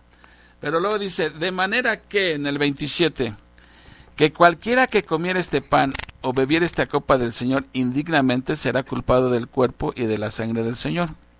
Aquí Pablo los empieza a regañar. ¿Saben por qué? Si vemos el contexto, en la iglesia de Corintia había gente muy rica y había gente también muy pobre. Entonces, cuando celebraban la cena del Señor, antes de celebrar la cena del Señor, hacían una comidita que le llamaban una comida ágape, una comida de amor. Pero, ¿qué pasaba? Los ricos llegaban con sus banquetazos y antes de que compartieran con los pobres, se comían rápido su cena y se ponían bien jarras se emborrachaban pues, ¿sí? De manera que ya cuando iban a celebrar la cena del Señor, ya muchos estaban hasta en estado de ebriedad. Y Pablo les dice, miren, el propósito de la cena es recordar lo que Cristo hizo por nosotros. Cristo murió por la unidad de su iglesia. Y esas cosas que estaban haciendo los corintios, lo único que hacía era dividir la iglesia. O sea, le estaban haciendo el feo al pobre. Y eso generaba división. Fíjense. Pablo menciona esto y lo asocia con el día que Jesús fue entregado. O sea, está asociando este hecho al día en que Jesús fue entregado, o sea, cuando Judas lo traicionó. Entonces, Pablo ve esto como una traición a Cristo, ¿sí? Hace una relación. Cuando Judas traicionó a Cristo, bueno, ¿por qué lo menciona? Porque de alguna manera esto que estaban haciendo los corintios era una traición a Cristo. Cristo murió por la unidad de su iglesia y los corintios estaban haciéndole el feo a los pobres, se emborrachaban. Entonces eso era participar indignamente de la cena, sin entender la seriedad de este acto, ¿sí? Y eso trajo consecuencias. Vamos a ver, dice, por tanto, pruébese cada uno a sí mismo y coma así del pan y beba de la copa. Porque el que come y bebe indignamente, sin discernir el cuerpo del Señor, juicio come y bebe para sí, por lo cual hay muchos enfermos y debilitados entre vosotros y muchos duermen. Pablo aquí está diciendo, sí, que cualquiera que coma indignamente será culpado del cuerpo y de la sangre del Señor. Dice, o sea, uno tiene que, para empezar, entender lo que significa la cena, ¿sí? Entenderlo y con toda la solemnidad de vida. Segundo, examínese cada uno a sí mismo. ¿Qué está diciendo? Que examinemos nuestro corazón cómo estamos delante de Dios, ¿sí? Ahora, fíjense, otro de los errores, y yo pienso que esto es un error, que veo en las iglesias que enseñan, si tú estás en pecado, mejor no participes de la cena. Abstente de participar porque estás en pecado. Ok, y digo yo, si estoy en pecado es porque estoy en desobediencia. Y si Jesús manda que yo participe de la cena, entonces a una desobediencia le estoy agregando ahora otra desobediencia. Estoy en pecado porque desobedezco. Y ahora, encima de eso, sigo desobedeciendo y sigo en más pecado. Pero es eso lo que Pablo estará diciendo. Pruébese cada uno a sí mismo. Fíjense lo que está diciendo bien, dice, por tanto, pruébese cada uno a sí mismo y coma así del pan y beba de la copa. O sea, no es válido decir, no, pues como yo me peleé con mi esposo, mi esposa, o mi vecino, o con el hermano, no sé, mejor me voy a abstener de participar. No, no está diciendo eso, dice, pruébese cada uno a sí mismo y coma así del pan y beba de la copa. Lo que está diciendo Pablo es que, ok, traes problemas con alguien, ¿sí? Tienes que arreglar eso, ¿sí? Entonces, porque dice, tienes que participar de la cena si no estás desobedeciendo, pero el hecho de que participas en la cena, estás comprometiéndote delante de Dios a arreglar esa situación, ¿sí? Ok, tengo problemas con fulano, o traigo este pecado en mi vida, no sé, voy a participar de la cena, ¿sí? Pero me estoy comprometiendo a arreglar esa situación, ¿sí? Terminando la cena, tan pronto pueda, arreglo esta situación. ¿Por qué? Porque si no participo, ya pequé nuevamente, desobedecí, y el pecado es una bola de nieve, se va haciendo más grande, más grande. O sea, Pablo no está diciendo, si ves que estás en pecado o tienes algún problema, abstente de participar. No, está diciendo, participa, pero te estás comprometiendo a arreglar esa situación. Una vez en mis años de cristiano me tocó ver, no sé si alguien de ustedes se acuerda, que dijeron, si tienes problemas con un hermano, ahorita es el momento de arreglarlo antes de participar. Y de repente empiezas a ver que se para uno y está discutiendo con otro y ya se están alzando la voz. Y en lugar de arreglar la situación, se estaba empeorando, todo el mundo enterándose de... Exactamente, ya ni ponías atención de estos. Ay, caray, estos traían esa bronca. O sea, eso no es correcto. O sea, está diciendo, sí, arregla ese asunto, pero saliendo de aquí, arreglas. Por eso, una de las cosas es que se anuncia cuando va a haber cena, porque si andas mal con alguien, te debe de motivar a ponerte en santa paz con ese alguien. Si estás viviendo en pecado, estás comprometiéndote a dejar ese pecado, salir de ese pecado. ¿Me explico? Entonces, de esta manera, Dios nos está presionando a practicar la santidad, ¿sí? Ahora, ¿qué pasa si yo participo de la cena sin entender ni qué es, si lo tomo como cualquier cosa, si traigo pecado y me vale, de todos modos participo y de todos modos? Esto es cosa seria. Vean lo que dice aquí Pablo, dice, porque el que come y bebe indignamente sin discernir el cuerpo del Señor, juicio come y bebe para sí, por lo cual hay muchos enfermos y debilitados entre vosotros y muchos duermen. ¿Qué está diciendo aquí? Dios te puede disciplinar mandándote una enfermedad o incluso hasta la muerte. O sea, lo que está enseñando Pablo es que participar en la cena es cosa seria. No es una botanita a la cual te invitaron tus amigos y no. Participar en la cena del Señor es una ordenanza, ¿sí? Y te estás comprometiendo a practicar la santidad. Porque si no, miren, nos valdría entonces, si estamos mal con alguien, no nos importaría, ¿sí? Pero si yo sé que va a llegar el momento en que tengo que participar en la cena del Señor, yo tengo que buscar la manera, ¿sí? O perdono al que me ofendió, o voy y arreglo las cosas con él, ¿sí? O voy y le pido perdón si es que yo fui el que ofendí. ¿Me explico? Entonces, esto significa participar de la cena dignamente. Cuando Pablo dice, si alguno participa indignamente, pero no está hablando de tu actitud con la que participas, no está diciendo que haya personas dignas y no dignas, porque nadie de nosotros sería digno. Está hablando un modo, es un adverbio de modo, ¿sí? De tu actitud. Que tomes la cena del Señor sin conocimiento de causa, sin importarte la seriedad de la cena, eso es participar indignamente.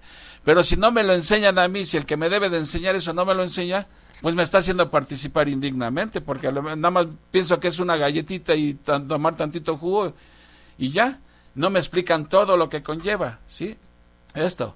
Entonces, si hasta aquí ahora no sabíamos qué era participar de la cena, bueno, ahora ya sabemos lo que es participar dignamente. No es cualquier cosa participar en la cena del Señor, es cosa seria. Y si lo tomamos tan a la ligera, hay consecuencias, ¿sí? Entonces, bueno, creo que hasta aquí hemos expuesto las dos ordenanzas. ¿Hay alguna pregunta sobre esto? Y si no, ya pasamos rápido a contestar nuestro. Ahorita ya nos vamos rápido con el cuestionario porque pues ya básicamente abarcamos todo.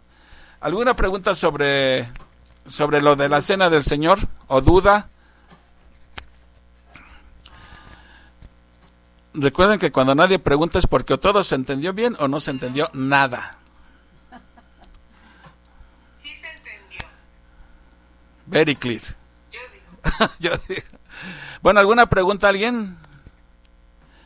Yo te veo como que quieres preguntar algo y no te animas. ¿Tienes una duda? Dilo ahora. Porque ahorita vamos a celebrar la cena del Señor aquí a distancia. No. Tú, Rosy, que tomarlo con mucha seriedad y, por ejemplo, el bautismo, sí enfatizar mucho de que pues, el Espíritu Santo debe de obrar para, como decía Rosita, a lo mejor tuve tiempo, ¿no? Pero el Espíritu Santo es el que va a cambiar cambios en nosotros y va poniendo el deseo, ¿no? de obedecer. Porque claro. si por nosotros fuera, pues no. No somos rebeldes por naturaleza, pero el Espíritu nos constriñe, ¿verdad? Dice.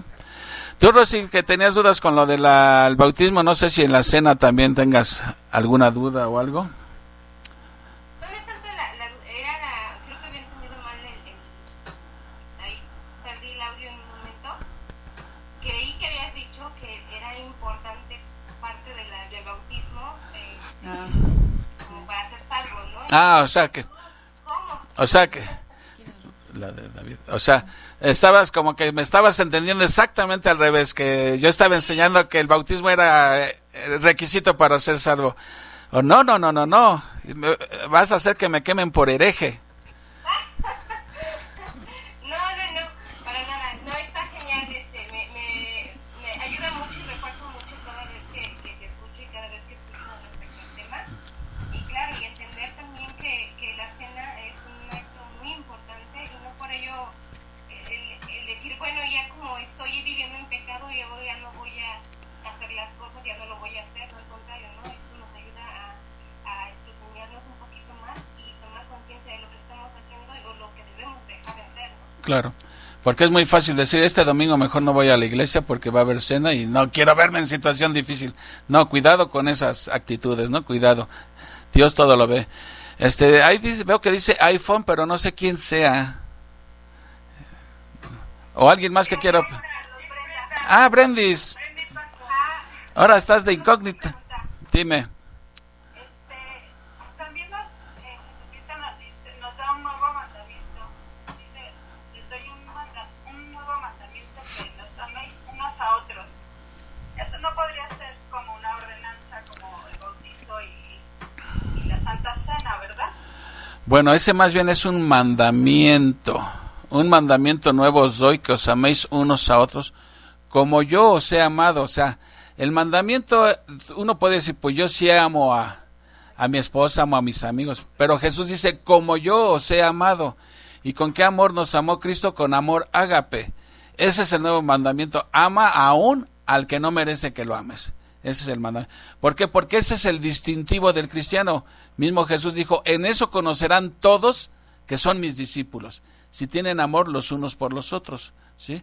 Realmente uno puede estar participando en la cena y todo, pero si no estás amando como debes de amar, pues te estás engañando a ti mismo, ¿sí? Los inconversos también lo hacen. Claro, entonces el distintivo, mira, dicen por ahí que nunca te parecerás más a Jesús como cuando perdonas a alguien que no lo merece.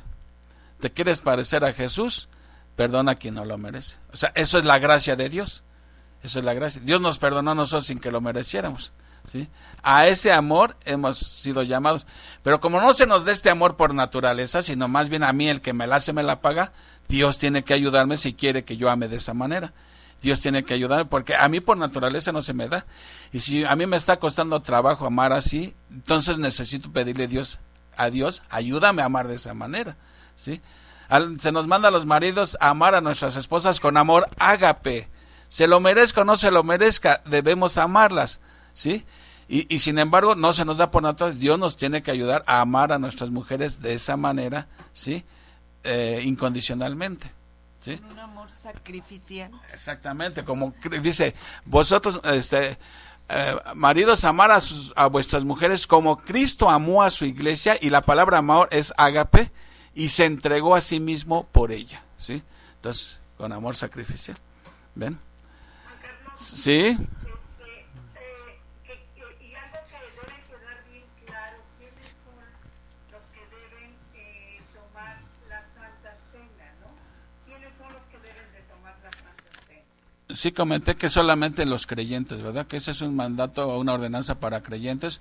Por eso hablaba de la importancia de que si hay gente en la iglesia que, bueno, que ni los conoces, se debe de anunciar que no deben participar. Miren, hay algunas iglesias que solamente a puros miembros dejan participar en la cena. Hay otras iglesias que dejan participar, aunque no sean miembros, pero que sean de la misma denominación. O sea, si tú estás en una iglesia bautista y llega alguien de visita que es de una iglesia bautista, lo dejan participar. Pero hay otras iglesias que solamente le llaman comunión cerrada, que solamente puros miembros nada más, ¿no? Entonces, pero sí, lo que sí no se puede permitir es que estén participando gente que no es creyente, porque es chotear algo tan serio, lo están choteando, ¿no? Sí, creo que es algo muy serio. Exactamente. Pero si el que está dirigiendo no hace la aclaración y se ponen a repartir los elementos a diestra y siniestra, pues dice el dicho, no tiene la culpa el indio, ¿verdad? Sino el pastor que lo hace compadre, ¿no? Carlos, ¿Sí? otra duda. Dime. En cuanto al cuadro sináptico que nos mandaste, Ajá. no sé si estoy en lo correcto, pero nosotros nos inclinamos por la Reforma, por Juan Calvino. Bueno, mira, no todo lo que escribió Calvino es correcto. Calvino fue un gran teólogo, pero hay unas cosas que no estoy de acuerdo yo y muchos no están de acuerdo. Por ejemplo, Calvino decía, mira, Calvino bautizaba niños y nosotros no. O sea, cuando digo niños me refiero a infantes. ¿Por qué? Porque miren, es que esto viene de mucho más atrás, es un problema de hermenéutica. Agustín de Hipona vivió por ahí del año 400. Y en el año 70 fue esparcido Israel por todo el mundo. Desapareció prácticamente Israel. Cuando Agustín vivía por ahí del año 400 a 500, ¿dónde estaba Israel? No existía Israel, ¿sí? Estaba disperso Israel. Agustín razonaba, bueno, las promesas que hizo Dios a Israel, ¿qué pasó con esas promesas? Y entonces él dedujo, como no existe ya Israel, esas promesas pasaron a la iglesia. Ahora la iglesia es el nuevo Israel. Esa es la postura amilenarista, ¿sí? Y Agustín es el padre de esta postura. O sea, Agustín fue un gran teólogo también, en algunas áreas, en otras áreas no del todo.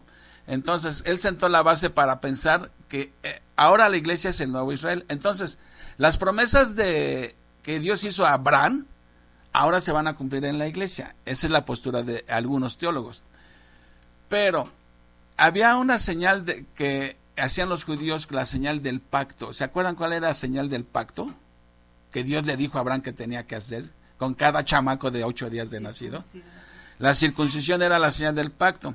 Pero entonces ahora la iglesia, si según ellos la iglesia ahora es el nuevo Israel, entonces ahora la señal del pacto es el bautismo, ¿sí? El bautismo. Entonces, ahora en lugar de circuncidar al bebé, lo bautizan y lo hacen miembro ya de la comunidad. Pero resulta que esos niñitos que bautizaron de chiquitos, de bebés, cuando son grandes, a lo mejor son hasta ateos. Y sin embargo ya los consideran cristianos porque ya recibieron la señal del pacto. Por eso pensamos claramente que la Biblia enseña claramente que el bautismo es hasta que uno cree en Jesucristo. Y también estudiando minuciosamente ya más la Biblia, sabemos que existe para Dios Israel, la iglesia y los inconversos. Hay 3 grupos. Y el mismo Pablo dijo, no seáis tropiezo ni para judíos, ni para griegos, ni para la iglesia de Dios. Entonces está hablando ahí de 3 grupos. Ahora, algunos teólogos no lo ven así, piensan que Israel y la iglesia es lo mismo. el dispensacionalismo, que es la postura a la que me adhiero, enseña que una cosa es Israel y otra cosa es la iglesia. Y Dios tiene un plan para Israel y un plan para la iglesia. Que ahorita Israel está en stand-by y hasta que venga el rapto, Dios retoma nuevamente su trato con los judíos durante la tribulación. Pero, ¿de qué vino esta pregunta, Brendis? ¿Brendis? ¿Qué era la pregunta? Porque ya nos... La postura de Calvino. Ah, de la postura de Calvino. No, las iglesias presbiterianas, que son iglesias reformadas, que siguen la teología de Calvino, ellos sí bautizan niños y ellos ven en el pan, ven que Cristo está espiritualmente. Pero la postura que sigue la mayoría de las iglesias hoy en día, sí, es la postura de Zwinglio, la cuarta postura. Que mira, te repito rápidamente, por si no estuviste en un principio. El catolicismo, que enseña la transustanciación, dice que la hostia se convierte literalmente en el cuerpo de Cristo. Luego Lutero dijo, no se convierte totalmente en el cuerpo de Cristo, simplemente contiene, o sea, una parte del, digamos, el 25% del pan es Cristo y el otro 75% es un pan cualquiera. Después dijo Calvino, no contiene ni el 25 ni el 100% literalmente, lo contiene a Cristo pero espiritualmente. Y después vino Zwinglio y dijo, no lo contiene ni literalmente ni espiritualmente el cuerpo de Cristo, simplemente lo representa, ¿sí? Es un símbolo nada más. Y esa es la postura que siguen hoy en día la mayoría de las iglesias y ven el pan como simplemente un símbolo de Cristo. Cristo no está contenido ni literalmente ni espiritualmente ahí. Simplemente representa a Cristo, el sacrificio de Cristo, ¿sí? Que cuando Jesús dijo, este es mi cuerpo que por vosotros es partido, no estaba hablando literalmente. Aunque él dice es partido, ese no era su cuerpo porque él estaba ahí todavía. ¿Cómo iba a ser su cuerpo el pan si él seguía ahí? No estaba hablando literalmente, simplemente lo que él quiso decir es, este cuerpo representa mi cuerpo que por vosotros es sacrificado, ¿sí? Entonces la postura que nosotros seguimos es la de que esto es el memorial, que es para recordar. Porque Jesús lo dijo, hacer todas las veces, hacer todo esto en memoria de mí, en recuerdo de mí, ¿sí? Entonces, esa es la postura que nosotros seguimos, Brendis, ¿sí? Representa. Exactamente. Jesús no está ni contenido ni físicamente ni espiritualmente, simplemente representa su cuerpo, nada más, ¿sí? Sí, porque si no estaríamos crucificando a Cristo cada vez que hacemos recordamos la Santa Cena, ¿no? Claro. Estaríamos sacrificando a Cristo. Y ¿no sería que también nos estaríamos comiendo su cuerpo? Bueno, miren, si Jesús estuviera contenido en el pan, acaba de decir algo importante, si Jesús estuviera contenido en el pan, ¿sí? Entonces lo estamos sacrificando nuevamente, ¿sí? Estamos ofreciendo a Cristo otra vez, aunque como dicen los católicos es un sacrificio no cruento, pero la Biblia dice claramente en Hebreos, ¿cuántas veces se ofreció Jesús para quitar el pecado? Una sola vez, no hay que estarse ofreciendo. En el Antiguo Testamento se ofrecían sacrificios y sacrificios porque nunca quitaban los pecados, simplemente los cubrían pero no los quitaban. Cuando Juan el Bautista dijo, he aquí el Cordero de Dios que ¿qué? ¿Que cubre o que quita? Que quita el pecado del mundo. Y quitar quiere decir, ha hecho a un lado, ¿sí? Esto tiene mucho que ver con el libro de Hebreos. Ahí se explica claramente el sacrificio de Cristo. Y con un solo sacrificio, punto, nada más. Entonces, eso de que lo estamos... Exactamente, no podemos estarlo sacrifique, porque ya el sacrificio ya fue hecho, ¿sí? Además, estos sacrificios no son cruentos y hay esa otra contradicción, debe haber derramamiento de sangre. Entonces ya no tenemos que hacer sacrificios, ya el sacrificio ya fue hecho, Cristo lo hizo. A nosotros únicamente nos queda creerlo, y ya, por fe. Bueno, otra pregunta. Ahí cuando dices que se hace la transferencia, ¿no? de nuestra paga, de la paga. Cuando los sacerdotes en el Antiguo Testamento mataban a un cordero o un animal, le imponían las manos y le transferían todos los pecados al animal y después mataban al animal. Esa era la muerte del pecador, simbólica, porque el que moría en su lugar era el animal. Jesús por eso dice, el Cordero de Dios que quita todos nuestros pecados fueron transferidos a Cristo y Cristo muere cargando con todos nuestros pecados, ¿sí? Ahora fíjate, en Corintios dice, al que no conoció pecado, por nosotros fue hecho pecado. Pero ahí la traducción no está correcta, porque suena como que Cristo fue hecho pecado, que Cristo se volvió pecado, y no es eso lo que dice el original. Dice, al que no conoció pecado, por nosotros fue hecho ofrenda por el pecado. O sea, Él fue nuestra ofrenda por el pecado.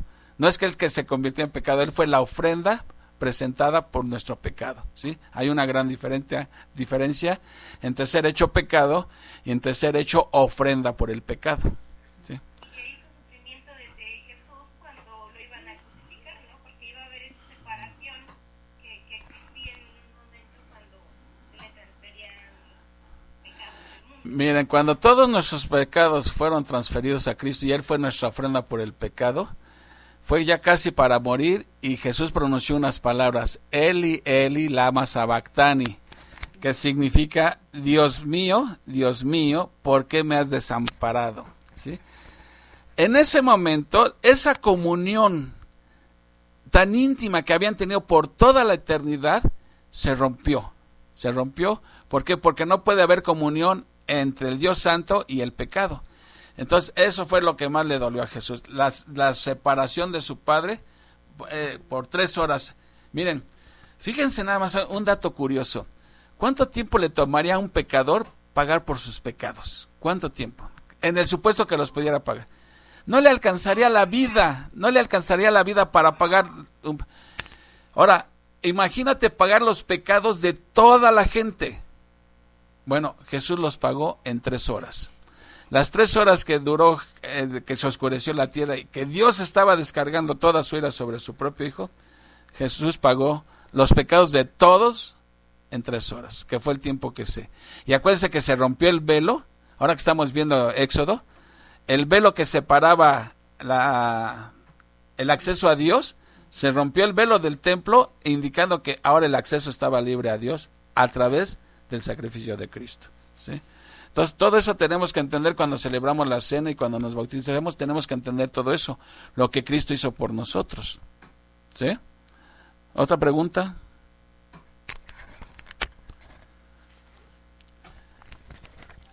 Miren, si tienen ahí su estudio a la mano, los vamos a ir contestando rápido.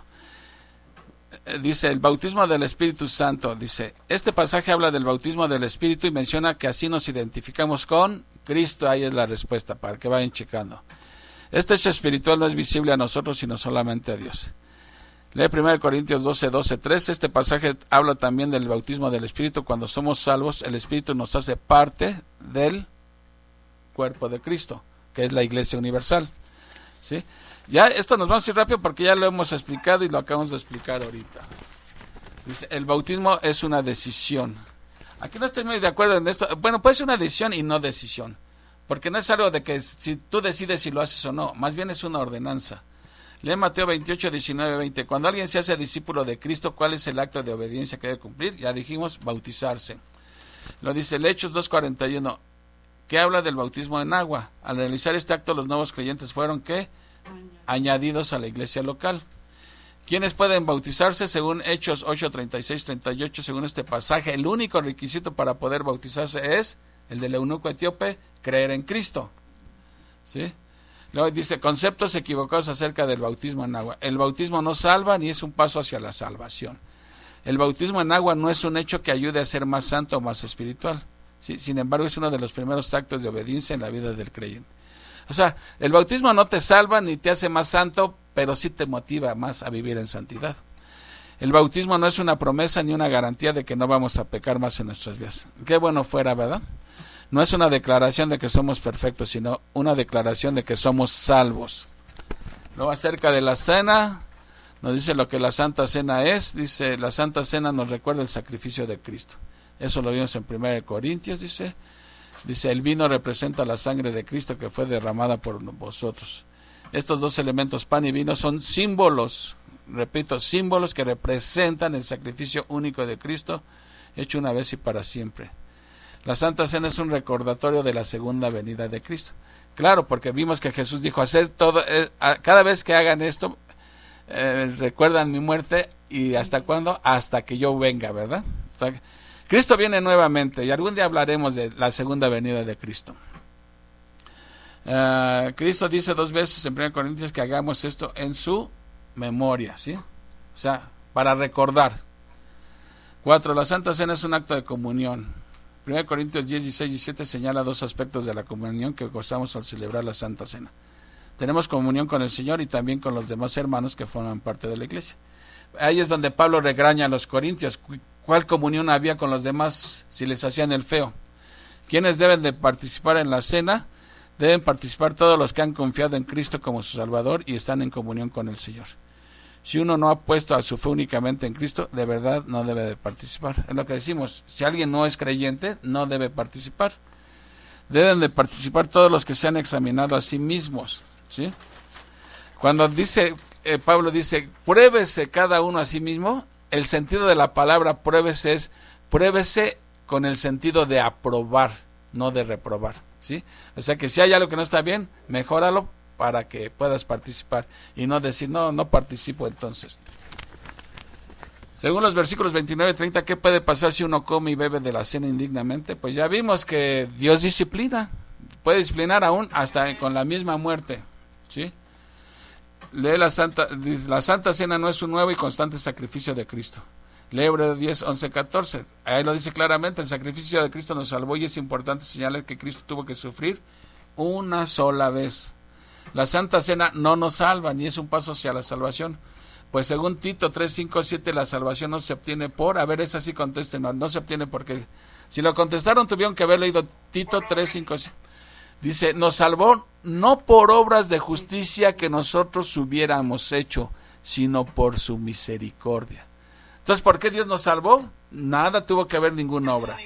Nada, por su misericordia nada más. La Santa Cena tampoco es un premio por haber andado bien o haber superado el pecado en nuestras vidas. Ok, entonces, ya analizamos cuáles son las ordenanzas. A ver, ¿por qué el lavamiento de pies no se considera una ordenanza? Lo dije al principio, ¿por qué? Porque Jesús dijo, haced esto también. Ni se menciona en los hechos, no se ve que la iglesia lo haya practicado, ni en las epístolas tampoco. O sea, aparece en los evangelios porque Jesús lo dice. Pero para que se aceptara como una ordenanza, 3 requisitos, acuérdense. Haber sido instituida por Jesús, ver que se practicaba en la iglesia primitiva, en el libro de los Hechos, y su significado está explicado en las epístolas. Y eso no se cumple con el lavamiento. Entonces, ¿qué habrá querido Jesús decir con lavarse los pies unos a otros? ¿Qué habrá querido decir? Ser humildes, ¿no? Humildes, servicio, exactamente. Y otra cosa importante, ese pasaje dice, cuando Jesús les va a lavar los pies, dijo Pedro, no, Señor, ¿cómo me vas a lavar tú a mí los pies? Dice, si yo no hago esto, no tendrás parte conmigo. Pero si ellos ya habían creído en él y dice, no tendrán parte conmigo, quiere decir que la idea es esta. El lavamiento de los pies era por caminar sobre el polvo. Entonces lo que está indicando es que en nuestro andar diario pecamos y necesitamos lavarnos los pies. Eso es confesar el pecado, ¿sí? No volver a ser salvo, ¿sí? Porque entonces Pedro dice, entonces lávame completo. Dice, no, tú ya has sido lavado, lo único que dices es lavarte los pies. Entonces un creyente ya ha sido lavado, lo único que tiene que hacer es lavar sus pies, es decir, irse poniendo a cuentas con los pecados que vamos cometiendo y los confesando a Dios y estar luchando en contra de ellos también. ¿Me explico? Entonces lo que está significando eso de lavar los pies es que confesar limpieza diaria, pecados, ¿sí? Y humildad, servicios unos a otros, ¿sí? Eso es lo que está enseñando Jesús. Pero ya no se ve esto ni en las epístolas ni en el libro de los Hechos. Por eso no se considera como una ordenanza. Solamente la cena y el bautismo. Pablo, ¿algún comentario tú? Ya lo habíamos tomado hace tiempo y es bueno recordar, como dice John, las ordenanzas, que es el bautismo, que es una identificación y obediencia a Jesús. Y la otra, la Santa Cena, pues tomarla con la seriedad que es, porque a veces estamos en pecado y se nos olvida. Y es una motivación para ponerse a cuentas, ¿no? La Santa Cena. Ahí donde estás tú, Pablito, con Pepe, más o menos con qué frecuencia celebran la cena. El primer día de cada mes. Primer domingo de cada mes. Ah, ok, o sea, una vez al mes. Sí, es lo que regularmente hacen la mayoría de las iglesias, una vez al mes. ¿Alguien más? Marce, ¿tú alguna pregunta que tengas? Viri, Irene, adelante. Hace unas semanas, de hecho, estaban discutiendo sobre la Santa Cena, de si lo hacemos por este medio, y yo no entendía mucho a qué se referían con la Santa Cena. Bueno, ahora ya me queda más claro, pero pues a mí para mi primera vez pues sí me gustaría presencial. Claro, y ya tenemos, con esto de la pandemia, ya no sé cuánto tiempo llevamos sin Santa Cena, y te digo, algunas iglesias lo están haciendo de manera virtual y todo, pero yo confío en que ya pronto lo vamos a hacer presencialmente, y si no, pues un día lo podemos hacer aquí. Pero mira, no lo podíamos hacer si no hemos entendido bien esto. Si no, vamos a participar sin entenderlo, y la culpa va a ser mía por no explicarlo, o sea, ¿me entiendes? Pero ya una vez explicado quiénes deben de participar, por qué deben participar, pues podríamos un día hacer la cena. Aquí Chávez una vez creo había propuesto eso también, así que sí se extraña celebrar la cena, y algún día también va a haber bautizos también, ¿sí? Ok, ¿algo más? Viri, ¿dónde está Viri? Viri o Irene, Pepe también, ahí veo que están. ¿Y quién me falta? Angie, ya no la veo. Ya no está Angie. Bueno, ¿alguien más que quiera? Doña Magda la veo. Ah, ahí está Doña Magda también. También si quiere participar, adelante. Es que ella no puede activar. Ah, sí, el problema es el micro, ok. Bueno, si ya no hay más que comentar, pues nos vamos. ¿Ya ninguna pregunta, comentario? No, pues no. Bueno, entonces ahora ya saben cuáles son las ordenanzas, por qué debemos celebrarlas y el significado. La hermana Magda. No sé. No, ok, no. Es que vi que levantó la mano y dije, a lo mejor O tu primo Esteban o tu tío, ¿alguna pregunta, Esteban? ¿Nos escuchas? ¿Y alguna pregunta o comentario? Adelante. Sí, ya nada más para, bueno, ya es parte de ya cuando sea lo final, ¿cómo va a quedar la definición de ordenanza? La definición de ordenanza sería, podríamos definirlo como dos actos que Jesús instituyó. Jesús los instituyó y que la iglesia debe de observar hasta que Cristo regrese. ¿Y cuáles son esas ordenanzas? La cena del Señor, que nos recuerda su sacrificio, ¿sí? Y su segunda venida, y el bautismo, que es un testimonio público de nuestra fe en Jesucristo. No sé si estuvo medio larga la definición, pero pues no se me ocurre algo más corto. Simplemente dos actos que debe celebrar la iglesia en obediencia a Cristo. Dos actos de obediencia. Eso sería una ordenanza, un acto de obediencia instituido por Jesús, ¿no? Que toda nuestra vida debe ser actos de obediencia, ¿no? Pero principalmente esos dos. ¿Algo más? No es correcto. Gracias. No, al contrario. Pues, ¿no estás por ahí, Uriel? ¿A quién vas a poner ahora a orar? ¿O oras tú? O... Presentes al hermano Pablo, que se nos hace favor de orar. Bueno, Pablito, ya te echaron la pelotita. Si nos despides con una oración, Pablo, por favor. Gracias, Padre, por el tiempo que nos permites escudriñar tus palabras, Señor. Gracias, Señor, porque cada 8 días, Señor, pones en las palabras de Juan Carlos, Señor, que nos instruyen tus palabras, Señor. Que entendamos cada día, Señor, lo que está mal en cada uno de nuestros corazones, Señor. Gracias por darnos un corazón conscripto, Señor. Motivarnos a